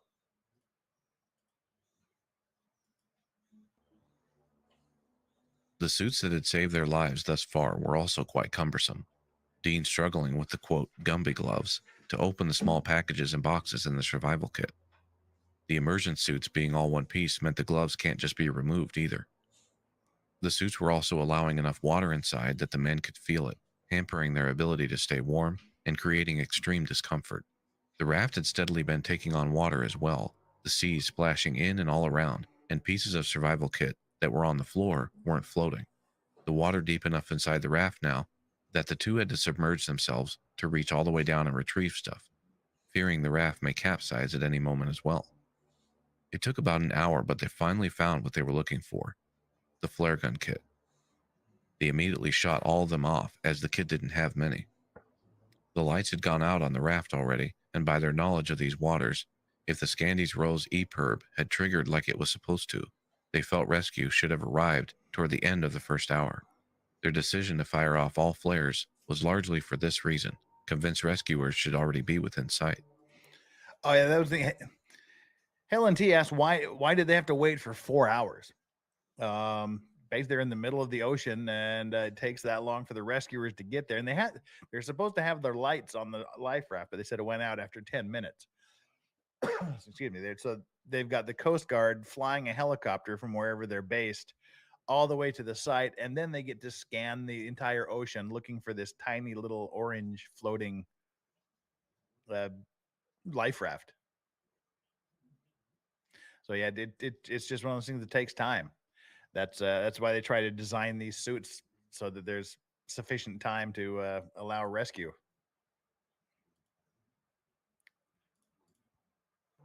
But the first hour became the second became the third. The cold was setting in, the men were soaking wet, frozen, feelings of hope fading into confusion, despair.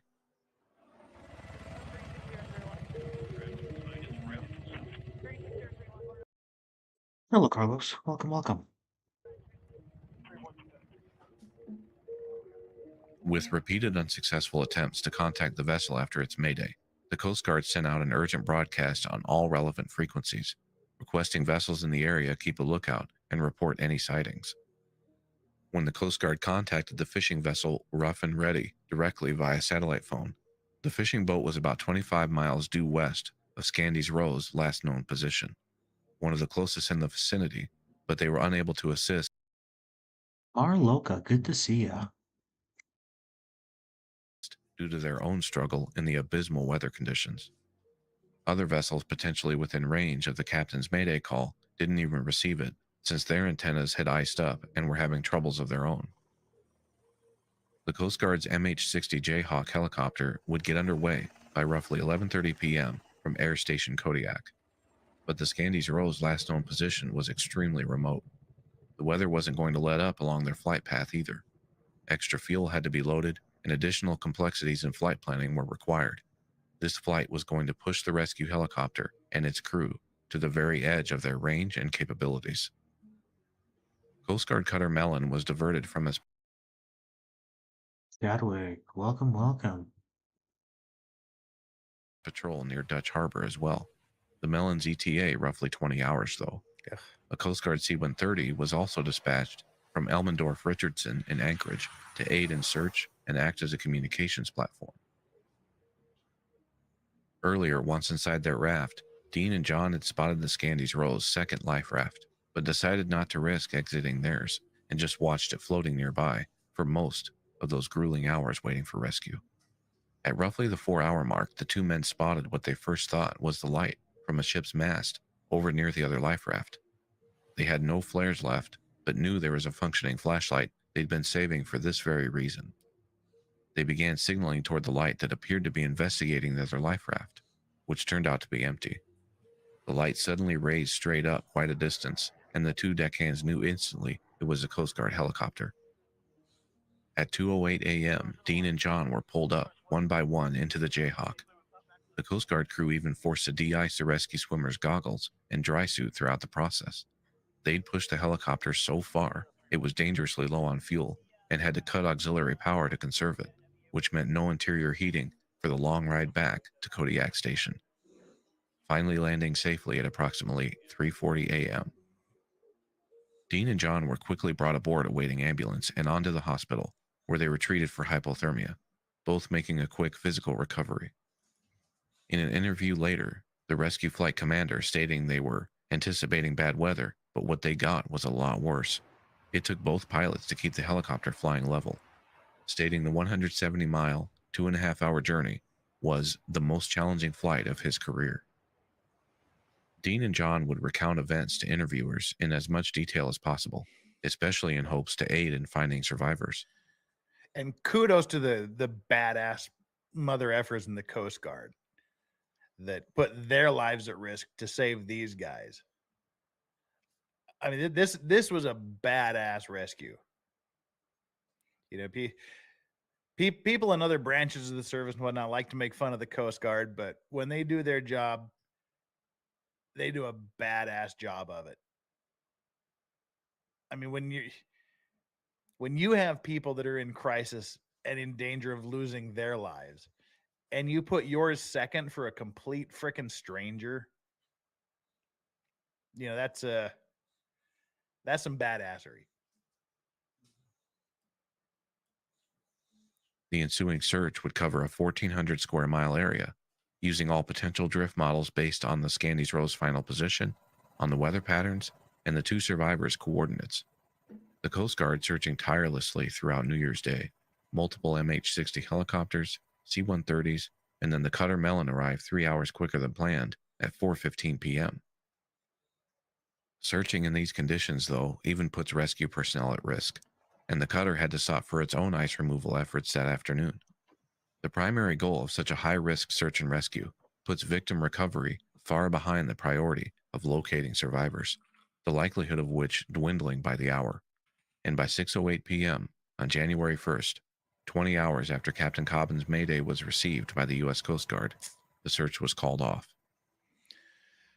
Oof. The investigation that followed was difficult, to put it simply. The owners of the Scandies Rose contracted a firm specializing in underwater survey and salvage. The MV Endurance, a vessel that acts as a platform for high-tech survey equipment and remote-operated vessels, or ROVs, would arrive at the last known coordinates on the morning of Monday, February 10th, 2020. Greeted by a diesel fuel sheen on the surface a quarter-mile long, the Endurance would use sonar to locate the wreck on the seafloor. Yep, that's how a lot of these accidents are found, by the oil that's leaking up from the wreck, and you follow the oil slick to where the ship is. The Scandies Rose lay 160 feet deep on its starboard side, bow pointing east. The Endurance, battling rough weather and tidal conditions, would conduct ROV operations in the following 2 to 3 days, providing extensive, crucial footage for investigators. The footage helped confirm, rule out, or otherwise answer several factors in the month-long investigation that followed, factors we will touch on shortly. Before the Endurance was forced to depart due to deteriorating weather, the ROV observed 2 survival suits inside the bridge containing. Yeah, but the ROVs, they're essentially just underwater cameras. Like they're underwater drones is basically what they are. The remains of victims. No other victims or survival suits were found. On May 11th, 2020, the Coast Guard sent a letter of presumed death for the captain and 4 crew members to the victims' families. Now, it's important to note, I think that will be a hard thing to accept as well. Gotta head out. Thanks again, and take care, friends. Yarnwich, thank you so much for stopping by. I really appreciate it. And to everyone, please check out Yarnwich, her channel as well. She's amazing. She does lots of uh crafts and gamings. So yeah, please check her out. Good evening, Connor. Starting back at the beginning at 1.5 speed. And thank you, Danielle, for dropping that link again, so people don't have to scroll all the way back. But yeah, the hard thing to accept as a family member getting those letters would be it's a letter of presumed dead. It's not letter of death. They're presuming. I think that'll be very hard to accept. via thorough investigations, witness interviews, the policies and procedures Scandies Rose had clearly followed throughout its history, the NTSB and Coast Guard ruled out the following. Fatigue. The vessel maintained a sufficient rotation schedule to allow rest periods. Drug and alcohol use. The Scandies Rose had a well-documented no drug and alcohol policy. Survivors Dean and John also adamant in backing this up. Vessel maintenance, propulsion, steering, and hull integrity. The Scandies Rose was well documented to have been maintained in good condition up to and including the incident voyage. Unexpected downflooding, or waves pouring water into openings that lead below. Carlos, good question. Vice, are you going through the entire catalog? That was my plan to go through the Maritime Monday stuff. It really all started out with me building that endurance Lego, and people seem to like watching Maritime Mondays again. So if and this goes for people who are on the replay crew, if you guys want to continue watching Maritime Monday and possibly going through the whole playlist, please let me know. If not, also let me know in the comments. There are 80 total videos. We are on number 12, but actually gone through 14 of them because I started out with the endurance videos. So we've gone through 14 out of 80. So again, if you guys want to watch more Maritime Monday stuff, let me know in the comments down below. decks. This also ruled out as a factor prior to or causing initial severe listing conditions. Any downflooding that occurred was well after the vessel had reached 20 to 30 plus degrees of list. Perhaps most crucially, though, ruled out was the crew's loading of fishing pots, vessel stability preparations, and the captain's decision making. So if these weren't to blame, then what happened? A situation like this is a prime example of the need for proper research, due diligence, and how crucial an agency like the NTSB is. While not perfect, that's part of what makes the due diligence and transparency necessary, because people aren't perfect. No human or group of humans is. There is no pure good or evil, no bright line for right or wrong. We're all caught in the churn, trying to coexist somewhere in the middle. Details, causes, blame can so easily be attributed incorrectly, especially in events that transpired far away from civilization, under the cover of darkness, obscured by terrible weather conditions. In researching this incident, for example, and a major part of why I'm on my soapbox right now, I saw commenters on videos and articles about it, accusing the captain and crew of being drunk, simply dismissing them for taking drugs, or throwing around other baseless accusations. Yeah, seriously, fuck the internet for a lot of shit that goes on. Seriously. Those are the times I hate the internet, when you just start throwing around dumbass comments like that. With zero attempt at research. Hell, I even fully admit, none of these videos I make should be used as actual research. Proper research and knowing where to look is crucial towards informed decision making.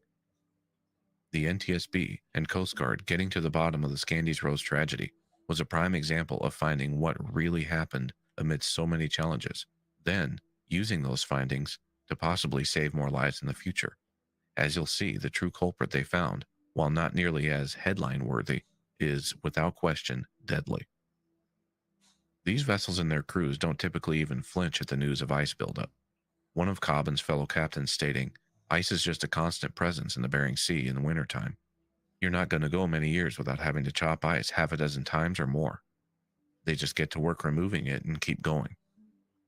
However, what the Scandies Rose was subjected to prior to Jack, welcome, welcome. its turn north was a phenomena referred to by the National Oceanic and Atmospheric Administration, or NOAA, as one or multiple Williwaws. Dangerous winds that occur mainly along the Aleutian Chain and Gulf of Alaska shores and are influenced by local topography. They're most frequent in winter and are usually the result of air damming up on the windward slopes of mountains. This air spills over in strong gusts on the lee side that lasts only a matter of minutes. However, such winds are violent, often reaching hurricane force, and their onset is sudden, often interrupting periods of near calm conditions. These forces especially intense near the Shelikof Strait and along the Scandies Rose path. During these conditions, entry well into the bays is necessary for refuge. The vessel had actually accumulated 6 to 15 inches of ice in a very short period. This is a huge amount by anyone's standards. In addition, the captain and crew had loaded 195 fishing pots. This amount, how the pot stack was loaded, the method of securing it, was all according to the Scandies Rose stability calculation instructions set forth by the U.S. Coast Guard. The crew followed these specifications strictly, as they had done for quite some time. These stability calculations were found to be inaccurate, the primary culprit of this story.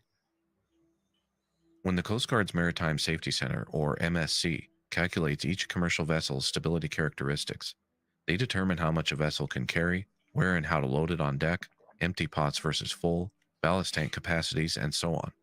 In the case of the Scandies Rose, up to and including the year 2019, the following determinations were made. Calculating additional weight of only up to 1.3 inches of ice on horizontal surfaces and 0.65 inches on vertical. A number of captains say they regularly exceed this before they even consider stopping to chop ice.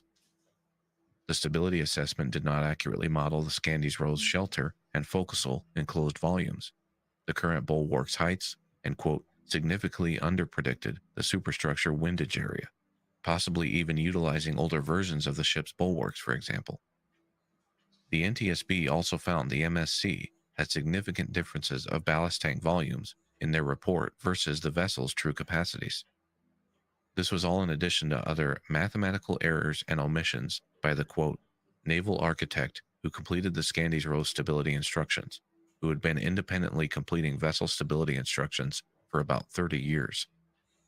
These instructions are regularly taken as the final word by mariners when prepping their vessel for upcoming voyages.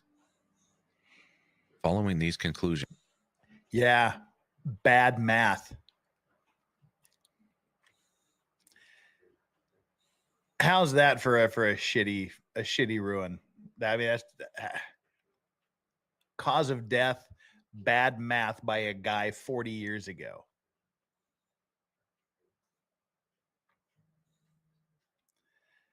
That's got to be rough. I mean, how do you deal with something like that when you're looking for answers? You're looking for something solid, and that's the answer you get at the end of the day was bad math 40 years ago is what led to this accident. the NTSB recommendations would be to the Coast Guard and their Marine Safety Center, evaluate further the effects of icing on crab pots and pot stacks, especially when accumulated asymmetrically. The regulations at the time assumed even distribution only, and as stated, only up to about 1.3 inches. Apply these and other updated calculations to regulations and oversight programs for fishing vessels going forward. Require owners, shipmasters, and chief engineers of commercial fishing vessels to complete training and demonstrate competency in vessel stability and watertight integrity. Require that all personnel carry manually activated personal locator beacons, or PLBs. Ideally, these would be worn at all times by each person working on commercial vessels at sea. See, these are the things. I mean, this isn't the lack of these things that they're now requiring aren't what caused the accident.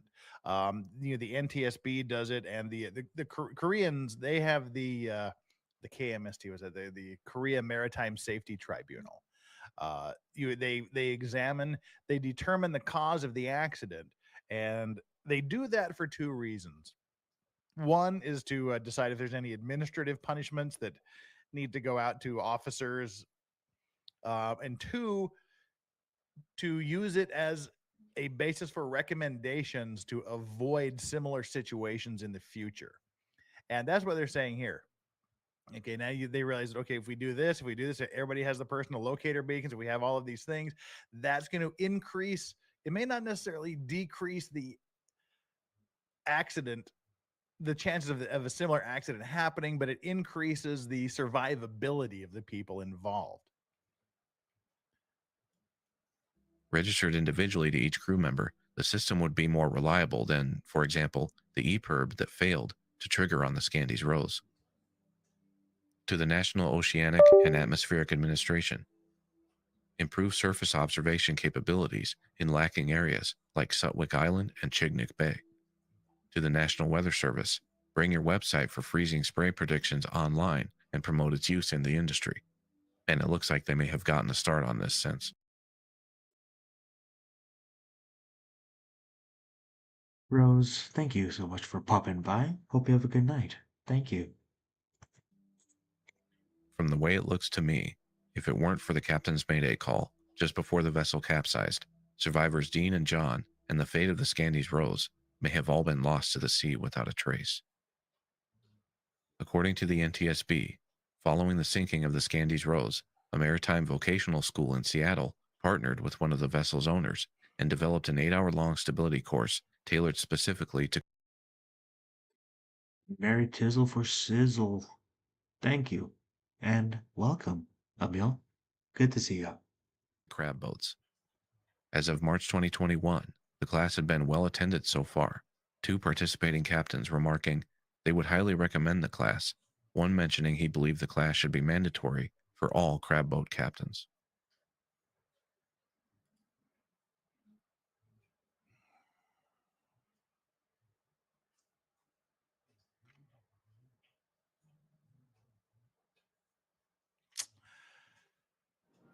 Well, there we have it. The sinking of the Scandy's Rose. 7 people, 5 lost their lives due to what amounted to bad math. 40 years before the incident. 2 people survived. 1 only survived for 2 more years. So there's something to think about next time you go to a restaurant and order crab. These are the kind of things that people risk their lives. These are the kind of jobs where people risk their lives to make sure we get luxury food. It's an industry. It's what they do. And as Dean said in that interview, it's not a job, it's a way of life for fishermen. I mean, you, even here in Korea, you have multiple generations of fishermen. You know, people whose grandfathers were fishermen, their fathers were fishermen, so they became fishermen. They have like there's all up and down the coast here. They have each little area, or I guess we call them villages, but they're not really villages. Sort of sounds like they're living in grass huts. Small communities, fishing communities. They all have fishing festivals. You'll have like the anchovy festival, or the crab festival, or the lobster festival, or the squid festival. Uncle Buck. Those enough. It's 11:26 p.m. Time to go to bed. Good night, all Connor. Thanks for showing this. No problem. And thank you for being here, Uncle Buck. I appreciate you. Hope you have a good night. Whatever that particular area specializes in catching. So it's a way of life, and it's something they do to get bang for their family, as well as to supply the market.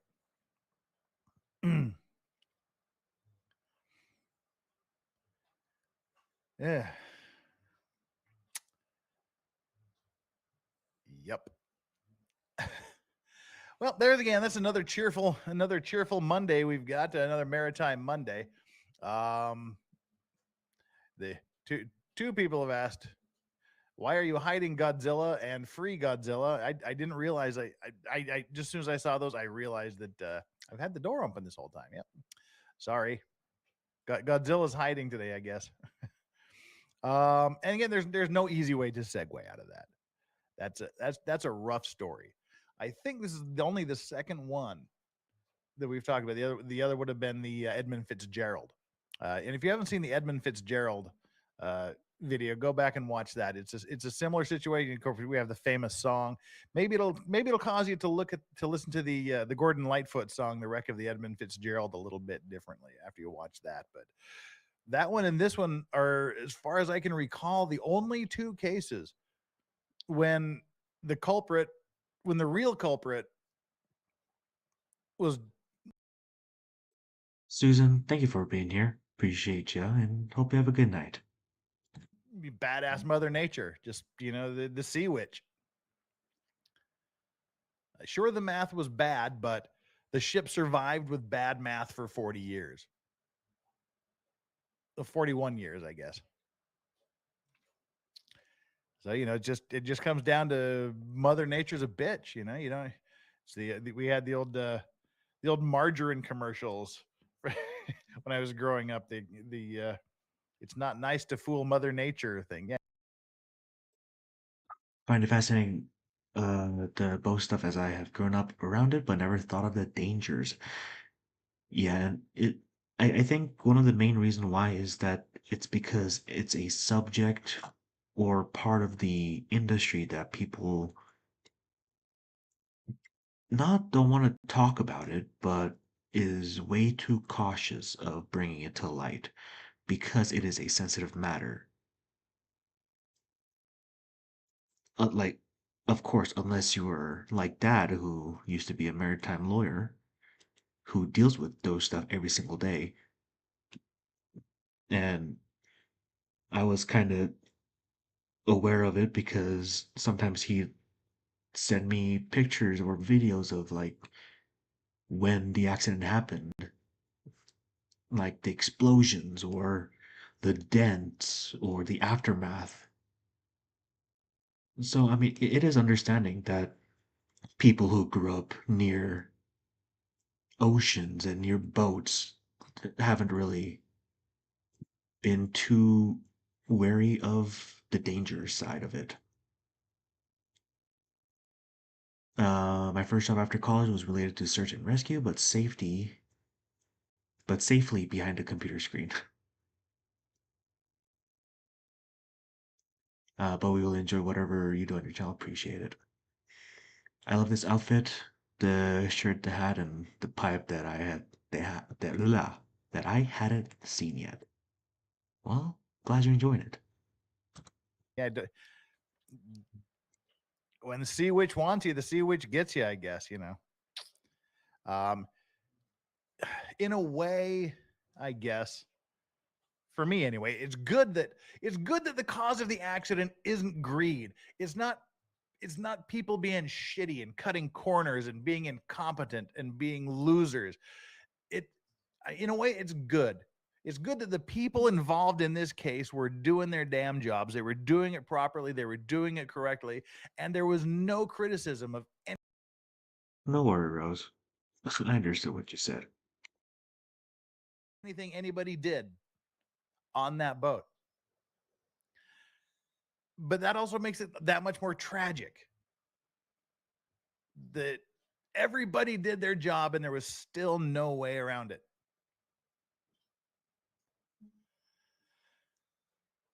Ugh.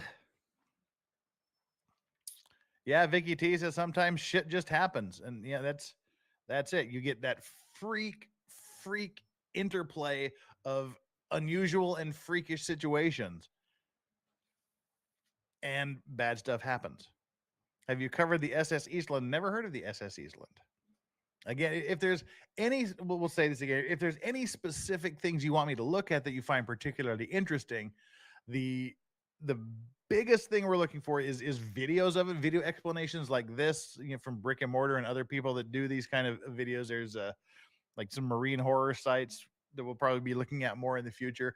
But the videos are helpful because we can pause it, we can discuss it, we can look at graphics and things, rather than just me reading news stories and commenting and things. So if it has a video, that's an extra plus. But if there's something you want me to look at, email me the name of the vessel as well as any information you have relating to it. If you just say, hey, cover this, that'll likely be one of the last things I ever look at because I still have my regular job to take care of and all this stuff. And I need things that I can quickly get into. If it's all there prepared for me, I can review it and deal with it. If I have to go searching for it, yeah, that can take a while. So the Estonia note, again, just if you go back, I think I'm making playlists for things. So if you go back, and I have no idea if I've done a playlist for the Maritime Mondays. I think I have, but I'm not sure. Go back and check the playlists to see what I've done and what I haven't done. And if I don't have the playlist, just kind of there's only like 100 videos here. So if you just scroll back through the Maritime Mondays and see what cases we've dealt. Sometimes sirens send the ship off course. Horizon gets so hazy. Sturgill Simpson Sea Stories, love that song. Well, I'll have to check it out.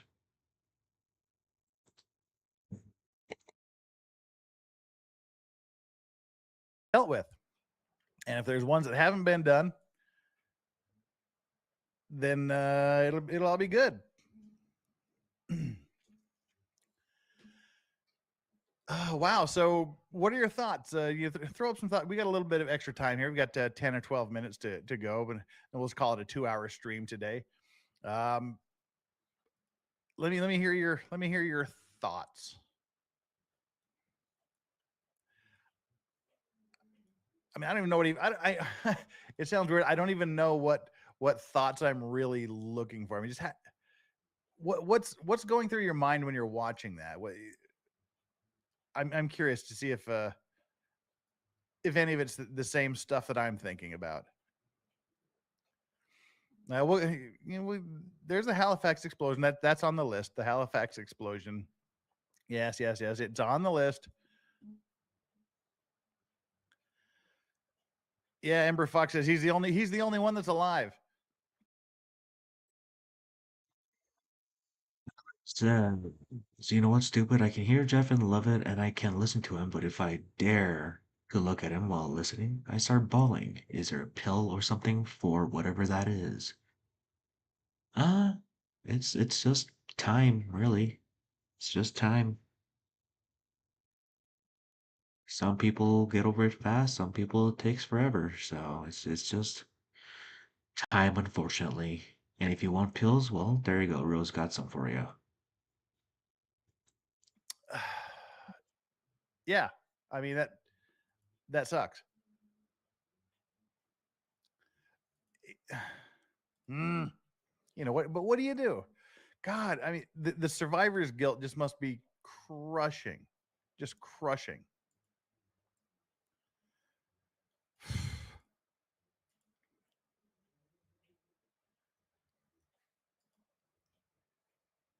Is what went through my mind.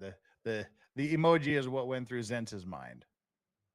Unicorn 11, you only caught the end. Go back and watch it from the beginning. It's a fascinating and tragic story. Um, yeah, I really hope he's thought out some therapy. What happened? Asks American Dreamer to the survivor. Married, happy. This is only 2 years ago. So yeah, he was his fiance back then. I'll assume they got married. But yeah, this was 2 years ago. So it's not that long, you know. Yeah, that was crushing. The son not leaving his father who couldn't make it out and fell is extra heartbreaking. Yeah, ugh. I bet he's back to fishing. They have balls the size of watermelons. I would expect, yeah, or maybe he's decided to hang up his hat. I just don't know. Um, but we're kind of winding down here. We got about 10 more minutes to go. On your way out, I would just please do me the favor of hitting that like button. I know it's kind of weird to like these kind of videos, but it does help out, and it does get me noticed, and it does help the channel grow. And you subscribe. I really feel weird like shilling for stuff here at the end of these tragedy videos. But if you like what we have to offer here on Legal Vices, and you're enjoying being part of the Vice Squad, get down there and hit that subscribe button. I would appreciate it, as it helps the channel grow. Vicky T says you should dump us into Aussie Overlord. I will. That's my plan. Don't worry. Um, man, these are rough. they they really are. There's no, especially these ones where it's just Mother Nature. It's just the weather. We think we've got all these things. We think humans are these badass people. We are such insignificant little spots on this giant planet, and this planet is such an insignificant little speck of dust in the galaxy, and our galaxy is a tiny speck of dust amongst the other galaxies. That's how insignificant and useless we are from a grand perspective. It's ugh. But what do we have? Let's talk about something more cheerful. Darth Hideous says, anyway, I got places to be. Darth Hideous, hey, do me a favor. Hit that like button. Again, like button, subscribe. And if you have subscribed, make sure you're still subscribed. Join the Vice Squad. Sign up for a membership. We've got 3 levels of membership. And we just kind of hang out here. We're going to be starting to do some of the members only streams where it's just chill, where you support me this entire time with your views, with the super chats, and the members only stream. That's going to be where I give back to you, where it's just chill. There's zero grifting.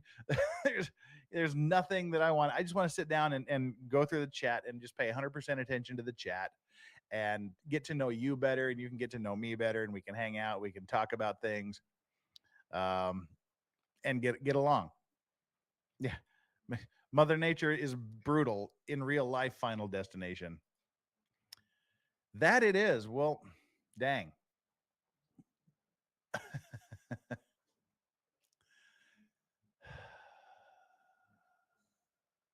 Right. Let's talk about what's coming up. What's coming up for the rest of the week? We touched on a little bit earlier. Tomorrow, we're dipping our toes back in Johnny Depp v. Amber Heard. There's some developments with Johnny Depp. There's some developments with Amber Heard. There's some news stories out there. We'll kind of jump in, jump out. Not a whole lot to report, but if the chat can keep it going, we'll keep it going for a standard hour or two. Wednesday will probably just be me giving one of my straight talks where we just pick a topic and we go off on it. Might have some guests. I don't know. We'll see how it goes. I still haven't planned Wednesday out, as you can tell. Thursday is Johnny Cochran Day. No, Johnny Cochran has nothing to do with Thursday. It's F. Lee Bailey Day. We're going to go back and revisit the O.J. Simpson trial and part of our weekly look at highlights from that trial. This week is going to be about a 15-minute video summarizing. See, the problem with the O.J. Simpson trial is it was so long. It was 9 months of in-court testimony. Even insignificant witnesses like Kato Kalin was on the stand for 5 days. And so there's no way you can watch it all, and there's no way I can watch 5 days of testimony and edit it down into a 1 or 2 hour video every week. So we're gonna hit a 15-minute highlight point of Kato Kalin, and then we'll move into racist cop Mark Furman. And I've said before, today we don't drop N-bombs the way we used to back in the day.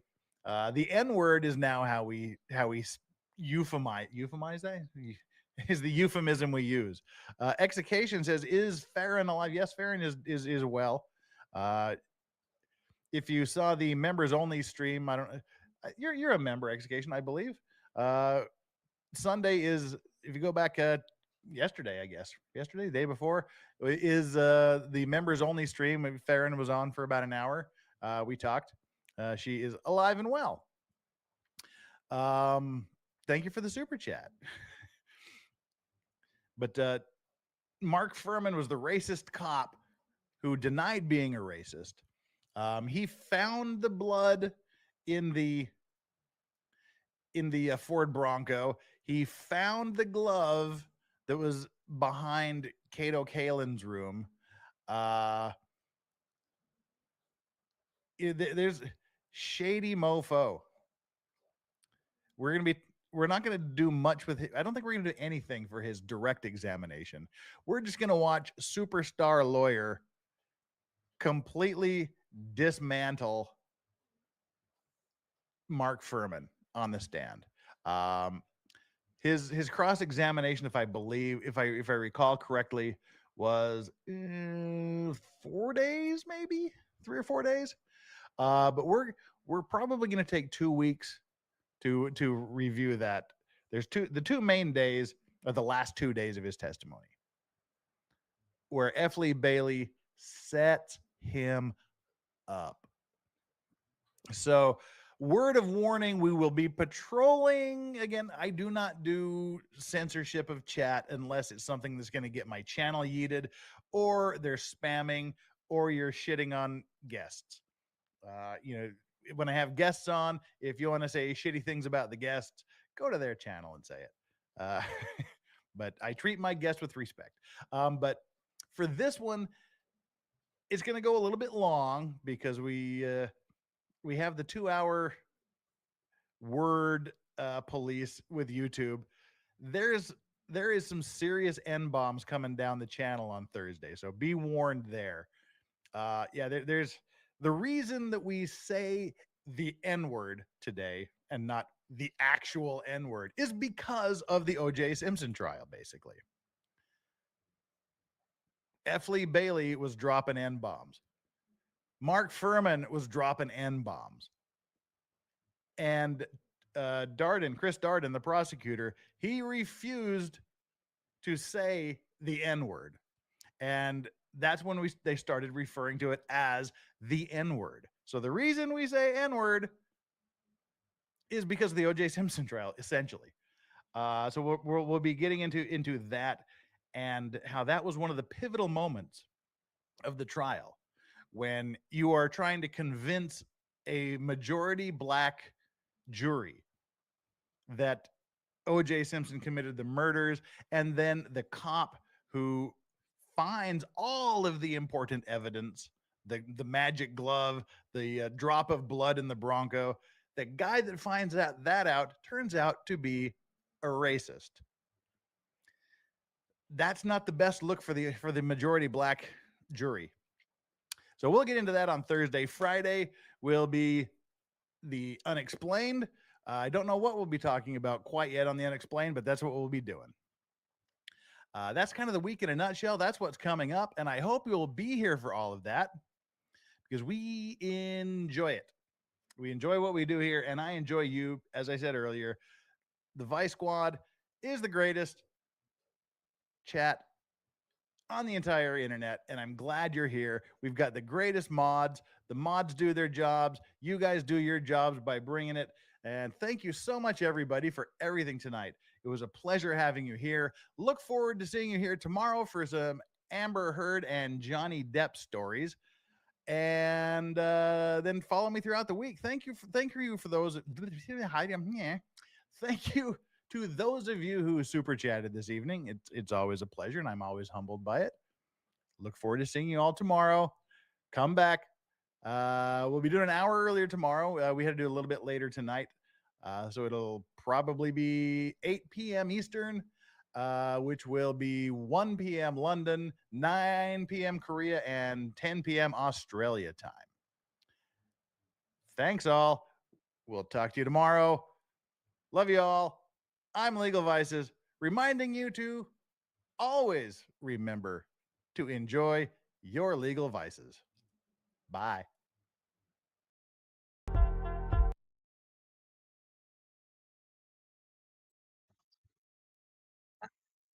There you go. Hello, microphone.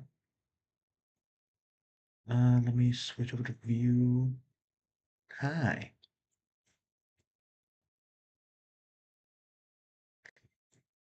Do a quick little cleaner upper. Blue, blue. Awesome. Here's my progress. Little, tiny little top of the head stuff. Kind of started out rough. You see that big gaps in between tension issues, but it slowly improved towards the end of my journey.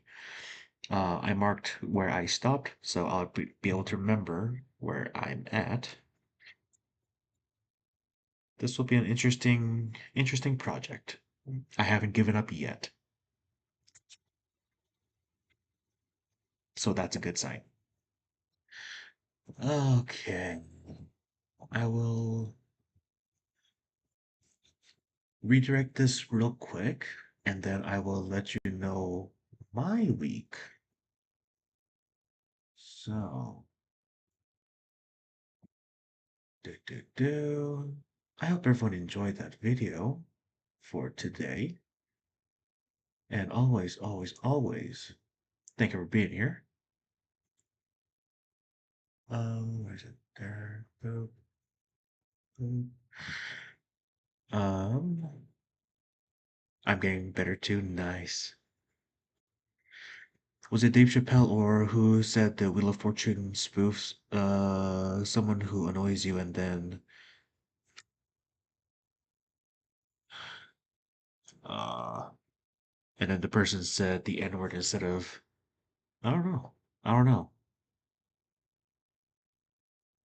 I did Connor PLE. What? I'm confused, we fly.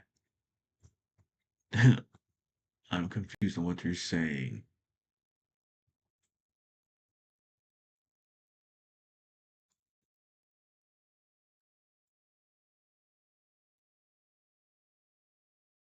Do, do, do, do, do, do, do.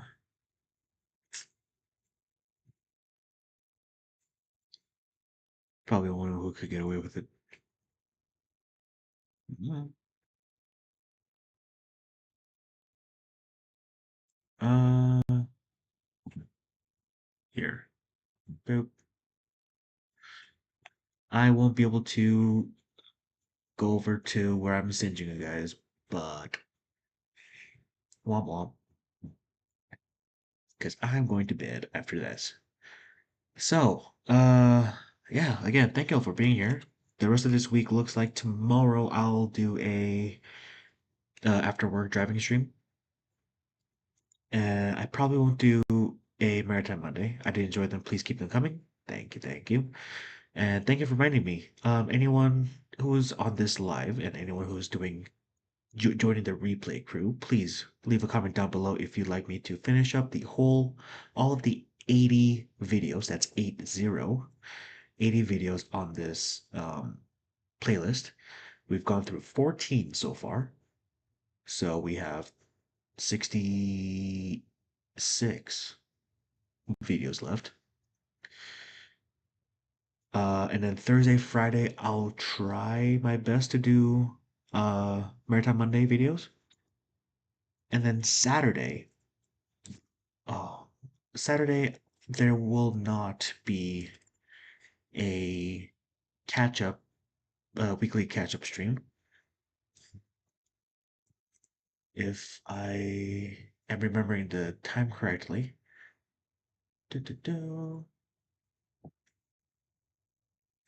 Yeah, so this Saturday, which is the 10th, there will not be a weekly catch up stream because I will be doing the interview with Rosalind Duke at 9 a.m. Mountain Time, 8 a.m.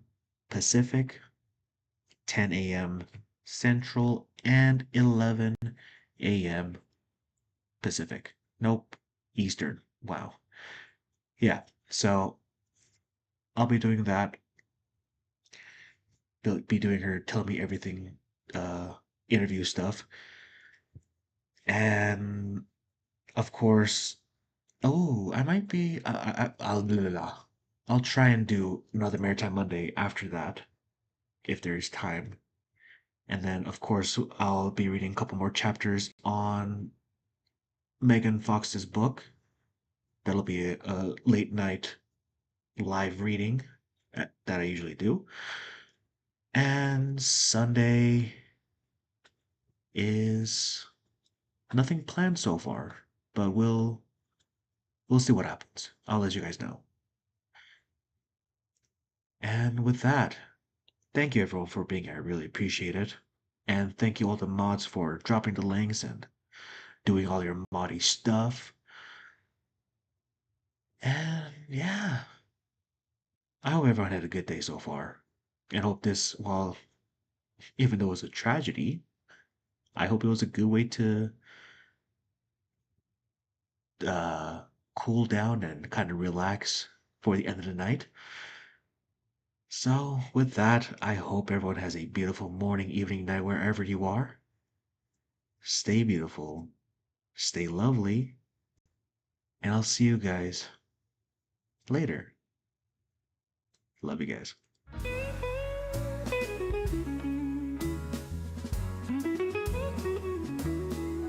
Well, that's all for this stream, but it's been so sweet. Thanks for hanging with us. It's been a treat. We'll keep it warm, keep it real, take it slow. Catch you next time when the vibes are ready to flow. If you enjoyed the ride, give us a like, subscribe for the warmth. Come back whenever you like. Until then, take it easy. Don't rush, don't hurry. I'll be here waiting. No need to worry.